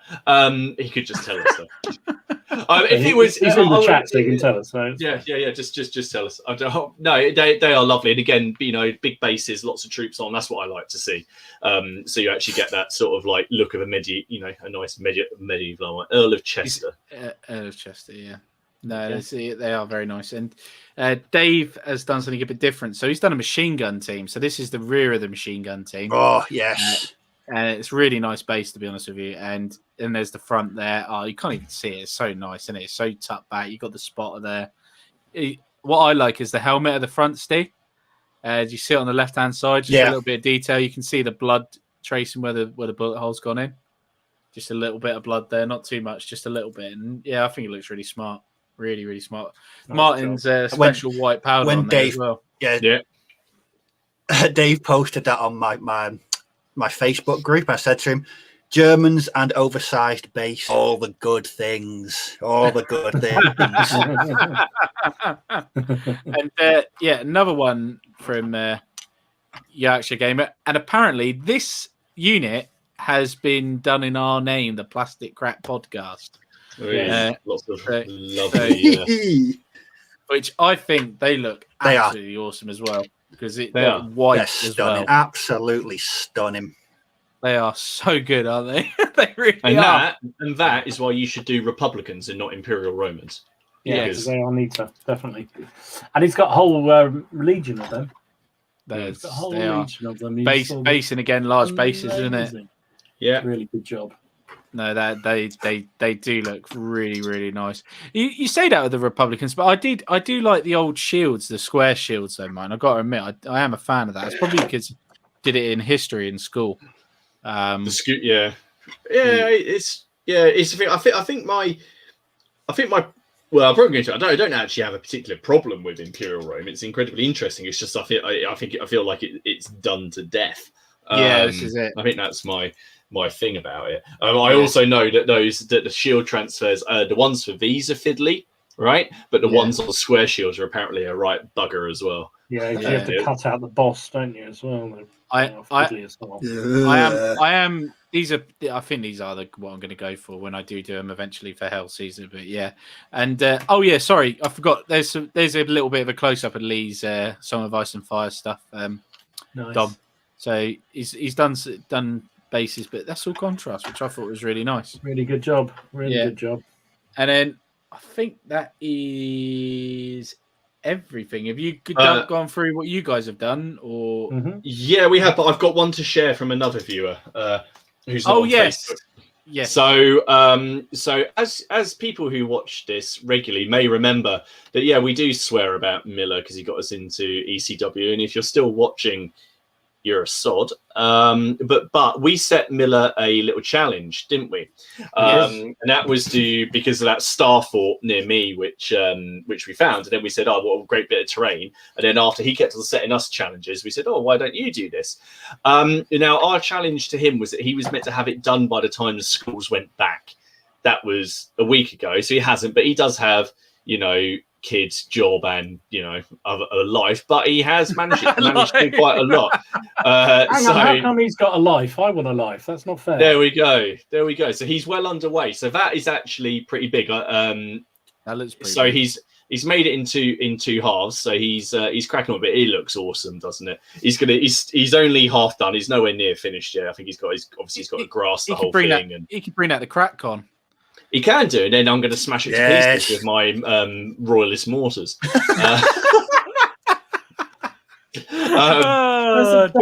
cool thing about it, because he's done it in two halves, and the way he's done it, you could easily put both halves down a board edge and just have like the corner, which I really like. Yeah, because obviously that would take up a big. That would be it. That would be in the middle of the board, and it would be quite hard to move it. But you could do some really cool things with the corners of boards and that. But it looks awesome. So if you guys are interested, go over and check out Miller's Miniatures on his channel because he's just put up an update, and you'll see a little bit more of this rather than just this one picture. Beware, it does come with a health warning. Those who go and watch get hooked to Civil War. Yeah, I think the best health warning is that if you go and have a watch, you'll see that he's got it on a train. That's because he's done. You can see that where he was cutting this up, I think he was scared that his other half was going to kill him if he got polystyrene everywhere. So you can see the lengths he's gone to not get it everywhere when you're carving it up. So I thought that was actually one of my favourite things about it. Is I know exactly how he feels. I knew exactly why that stuff was there, because we've all been there when you're carving it up and it's going everywhere and there's someone just standing there really disapprovingly looking at you. I hope you're going to clear that up. I never forget. Do you know that expanding foam? I accidentally got some of that. I got some of that on a bit of wood, like the bloody wood floor in the house. I can't get it up to this day. It's not come off. It's a tiny little spot, thank Christ, but that stuff is rock solid. And then I got it on my fingers, which was even worse. Red pigment from when I did my sci-fi Mars board. It's just in places. in the house, and I don't know what they're not even in it. They're in the shed, and I'll be walking through, and I just find it, and it comes out. But then it got on the kids, and then the kids went and touched things, and then the cat got red, and like it's just. But he loved you. Speaking about things like the other day, I was walking around. I thought, God, there's something in my sock. So I took my sock off, and do you know what it was? It was sticking in my foot. A German bread bag. A German bread bag. A German bread bag from a bolt action kit. I was like, how the hell? I must just have crap lying everywhere, and I'm treading in German equipment. It just sounds awful. But yeah, it was a bit of a bread bag sticking in my foot. I never thought I'd be saying that. There's so many things tonight from you, Stu, that I never thought I'd hear you say, but that's another one we'll put on the list. Jeffrey says, don't. I think that's referring going to Miller's site, because he says, let him show you the Avon post. Yeah. You'll regret it. You're absolutely right. And funny enough, Mez's Miniatures being our show sponsor, who has a lot of these Avon post figures, I went and ordered, or tried to order one of the cavalry officers. Unfortunately, it was out of stock. So, but hopefully, it'll be in soon. I'm sure it will be. It won't be long. It won't be long. But no, it's one of those, isn't it? I'll tell you what I did find that was really interesting. I found some all of the Lord of the Rings stuff. I got all that out now, but I found some of these these are actually fantasy, Warhammer fantasy. I found a couple of like main characters which I completely forgot about, and I started painting them already, but I'm just going to finish these off this week. So there's a little challenge for me this time next week. I want to show you these guys mounted on their horses, done. So that's going to be like my kind of little challenge for this week. So I'm on call, but I want to try and get some more Americans done. Have you guys got any plans this week? Have you decided what you're going to do, hobby wise? I'm intending. I should have this old regiment. I'm gonna.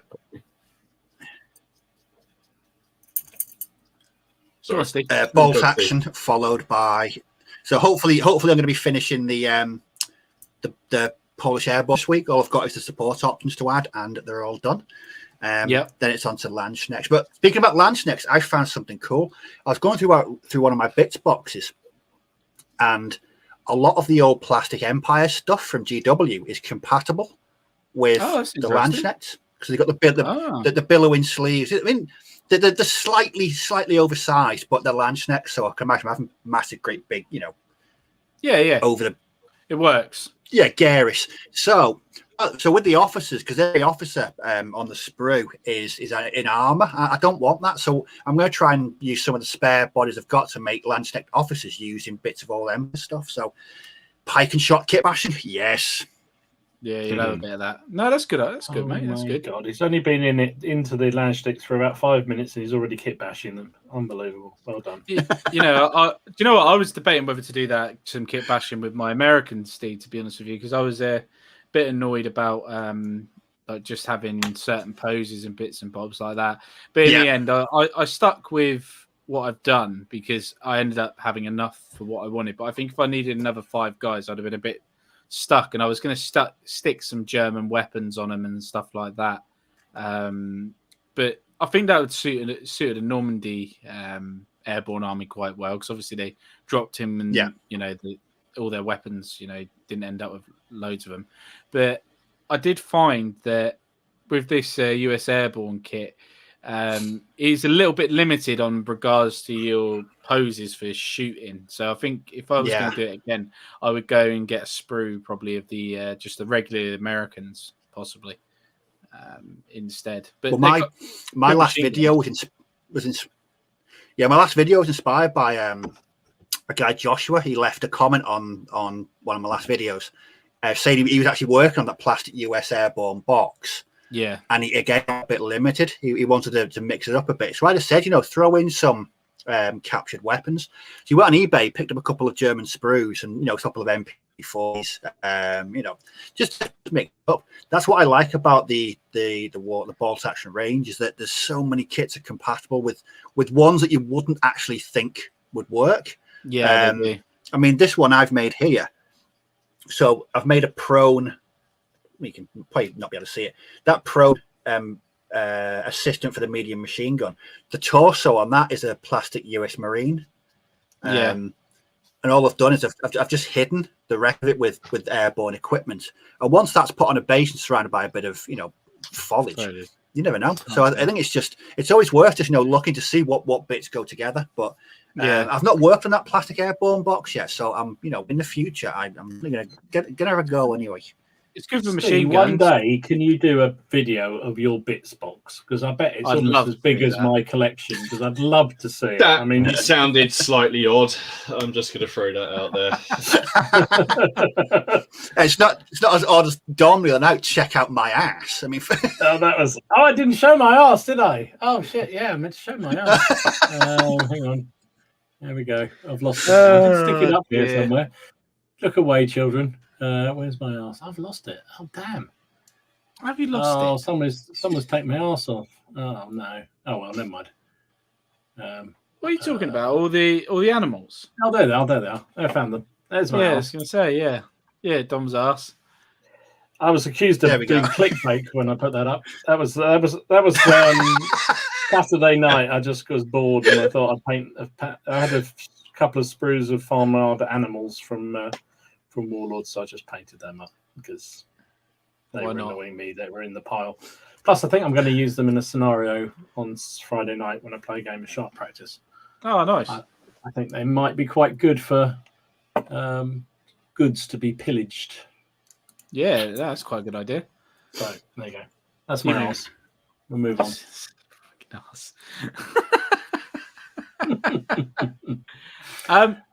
So yeah, this week in regards to like my hobby stuff, I really didn't do much. It wasn't a productive week for me. I didn't actually finish anything apart from getting all the brown bags out. which was quite interesting in itself, and finding out actually I've actually got quite a fair bit that I didn't realise. There's a whole Skaven army going for sale if anyone wants that. Oh, what the hell! Isn't that what you're playing? We're playing tonight. Oh, sorry. Skaven. Oh yeah, bloody hell, Skaven. Ken, how long did you spend? Sorry, Ken. How long did you spend on Saturday gluing those airborne together? Oh fucking hell, ages. Jesus Christ. I missed 3-part like pieces: head, body, and fucking bag. I miss that so much. Separate arms with separate guns is a bastard with all the kit. Oh, don't even start. Yeah, no. Hang on, wasn't it last week that you lot were going on about how great making kits up was, and it was me saying how bloody awful they were and I hated them? Yeah, it's all right unless the parts made up of 9 pieces. Yes. Yeah. So those sort of kits where you just put the head on and the backpack on, those aren't kits really, are they? I mean, they're just, I do that. They're easy. Yeah. No. I don't want to think about it, but thank God they're all done. But yeah, sorry, Martin, you were going to say something, were you? All I was going to say is I think it's time to share the code for for our lovely sponsor. Yes, I think it is too, and it hasn't changed, is it? So it is March PCP. So PCP. Make sure you head over to messersminis.co.uk. Put that in at the old checkout. Let them know you came from here, and 10% off your order. Get over there for V&V, some Avonpost. I don't know if he's still got some of these 75mm stuff left, is he? Not 100% sure, but he might do. I don't know. I was on there today because I went on there today to buy a couple of bits, including that cavalry, English Civil Cavalry officer, which actually was sadly out of stock, and then proceeded to forget to put the bloody code in, didn't I? But Carl being the great lad he is, he said, "Did you mean to forget to put the code in?" And I said, "No, I'm just being an idiot. I forgot." But he gave he credited it back to me, which was very decent of him. But yeah. And I bought some eagles, Ken. You'll be pleased to know. Oh, did you? Yeah, very nice. I bought 4 eagles too. Are they going to be captured ones on British bases? Do you know, I was so tempted to do that, Martin. No, they're going to go on the Franco-Prussian or the French from the Franco-Prussian War ones, because actually they're not that dissimilar. No. The First and Second Empire Eagles were very, very similar, so I think I can get away with it. Yeah, you get away with it. They're nice. I've got one. It's really nice, and it's going to go with my avant-post. And I do look forward to doing that at some point, but I need a break from French Napoleonics at the minute because I am 100% burnt out. I'm not with Austrians, which is really weird because it must just be different style of painting, I guess. I think it's also the novelty of something new, isn't it? I think that's what we were saying before. Is having variety, and it's still Napoleonics, but it's a different period, it's a different army, and it's a different units and what have you. It's different. So. Well, it'd be nice to get them done as well because then I've got I can play people new in the hobby, and you can play solo games. That's another good thing about Victory at Sea is solo capability. I can't wait to. Have you tried out those solo rules you found? Not yet. I'm going to. I do want to. I just want to get it all painted first. My Japanese painted up to try it, but I have heard good things that that it actually works pretty well. So and just by reading those rules, they do seem like they would work quite well because randomness and stuff like that. And I would like to, as well, once these Americans done, maybe get a bolt action game, like little solo bolt action 500 pointer, maybe. Give that a go. But it would be nice, definitely. Only to dirt mind, Martin. Only a dirty mind. Yeah, Martin's got a dirty mind. That's why he was. Yeah, he is. I have a realistic mind. Realistic. Yep. Can't find it with both hands. Yeah. Oh my god. Yeah. Absolutely. How's your Lord of the Rings projects, Martin, at the minute? You've done any of that recently? Because you were playing a bit before them. Yeah, I've got 12 orcs left to paint, but they're really dull, and I've already painted 36 of them. Are they those ones you get in the Pelennor Field box set? Yeah. I mean, I've got them down. All I do is I spray in silver. I then use a streaking grime from AK Interactive. I put that on it, then use a cotton bud to take off all of it so they look grubby. I then use Rackar flesh, and then use on the flesh, and then use different color contrasts to do the skin. But again, it's a chore. So I sat down. I've got another tutorial which I filmed. I just haven't put out yet because I haven't done the voiceover. I've done the Morgul Knights. I think I've painted everything else. I didn't buy anything else because I've got a very set thing I wanted to do, and other things always seem to get in the way. But no, I've got everything painted up pretty much, apart from 12 orcs. Nice. But my plan is that when it opens up again, because I was playing that against my brother-in-law. We played the first 2 games from the Pelennor Fields box. It just went really wrong for me, and we'll play the next 2 to go with it. But it's still the game. I mean, in my opinion, it's the best system Games Workshop have put out. I love that game system. I think it's brilliant. And of course, the thing is that the majority of the sculpts are Perry, so they're very nice little sculpts. So, they are nice. I know where you stand. Yeah, exactly. No, I've got a few more. What about you? Because you've been working on a few, haven't you? Yeah, well, I've got them all out, and again, just something a bit different. It's a fantasy-esque sort of thing, isn't it? So, it's nice because I can do those, and I can also use them in my Oathmark stuff as well, which is nice. Because I've got the dwarves, I've got a load of humans as well. But I think that's the game we're going to play first, isn't it, Dom? When we go to have a game, Oathmark. Yeah. Yeah, can do. Yeah, I thought you wanted to have a black powder stomp, but whatever you want, boy. Yeah. Or we could do the ships. I'm happy with that too. Yeah, we could play a bit of anything. But yeah, I do remember you saying about Oathmark. But I'm quite interested in doing like a Lord of the Rings sort of like campaign because I was following the book. I've got all the figures to be able to do all the characters mine. So like to actually follow the Fellowship of the Ring and the 2 Towers and all that jazz.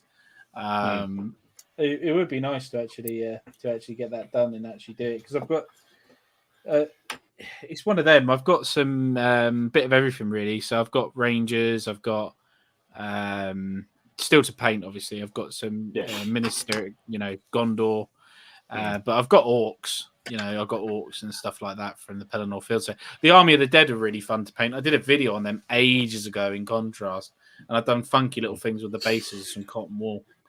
Julian Oh, says, yeah, is no, it, I've seen is it that. the old War of the Rings Games Workshop system or a new edition? The War of the Ring one was the mass battle one, so it's the one that come out before that. But it's the new, so the new edition is a new edition of the edition that came out before they released the War of the Ring supplement. Unless we're talking the really, really, really old 80s stuff that they did. There's that. That's the latest one. Yeah. Middle So that's just because it was previously the Lord of the Rings miniatures game. Then it changed to the Hobbit, strategy battle game. It was that. Yeah. This was the original, like Yeah.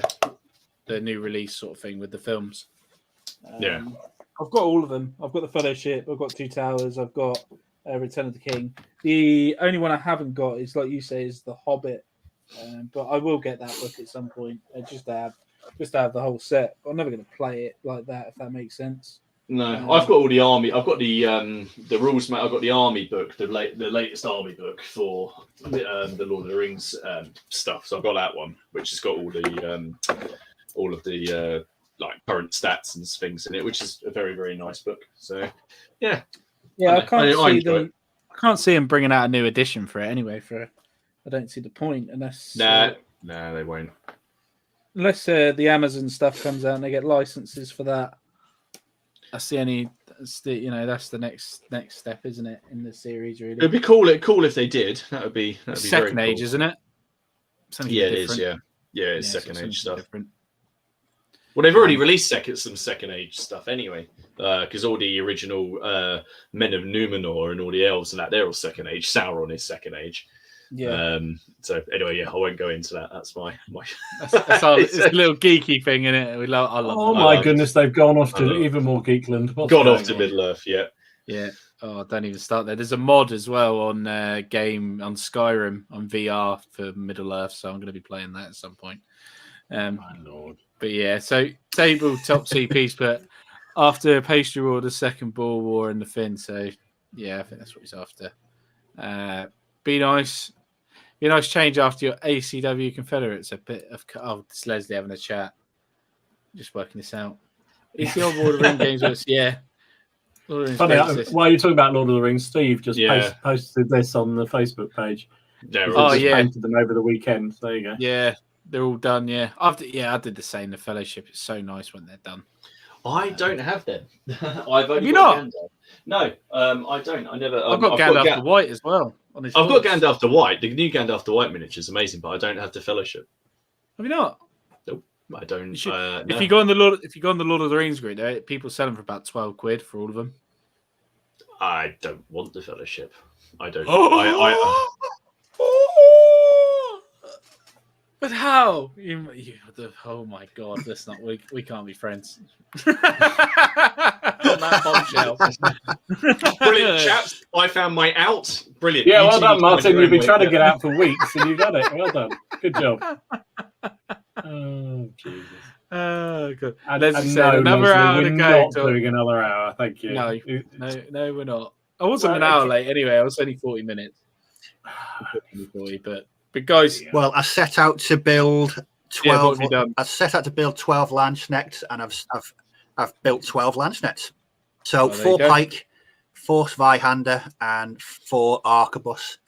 So I'm going to batch paint them in batches of 12. This is going to hurt. I don't know. There must be some kind of sadism going on here, because I'm going to do myself some serious damage doing this. I can't see any bits stuck to your nose or your forehead or anything. Or your beard. What's going on? You're not doing it properly, mate.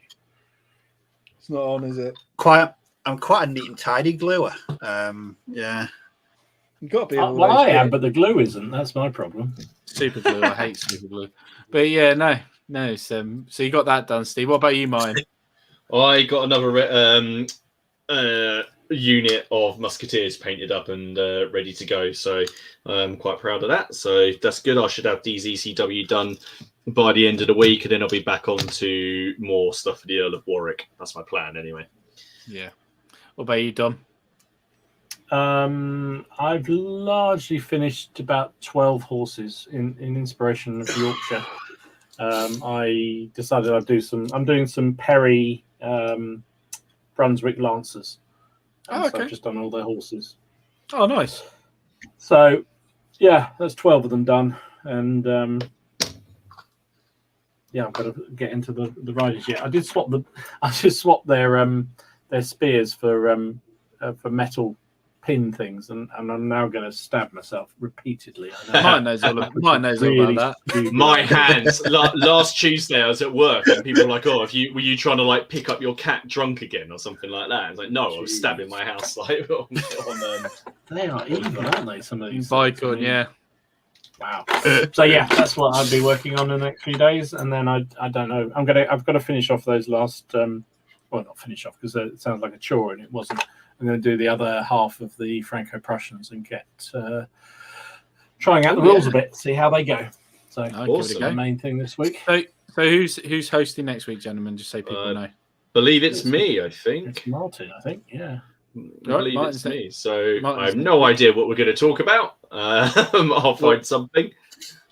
But did you thank everyone on the replay?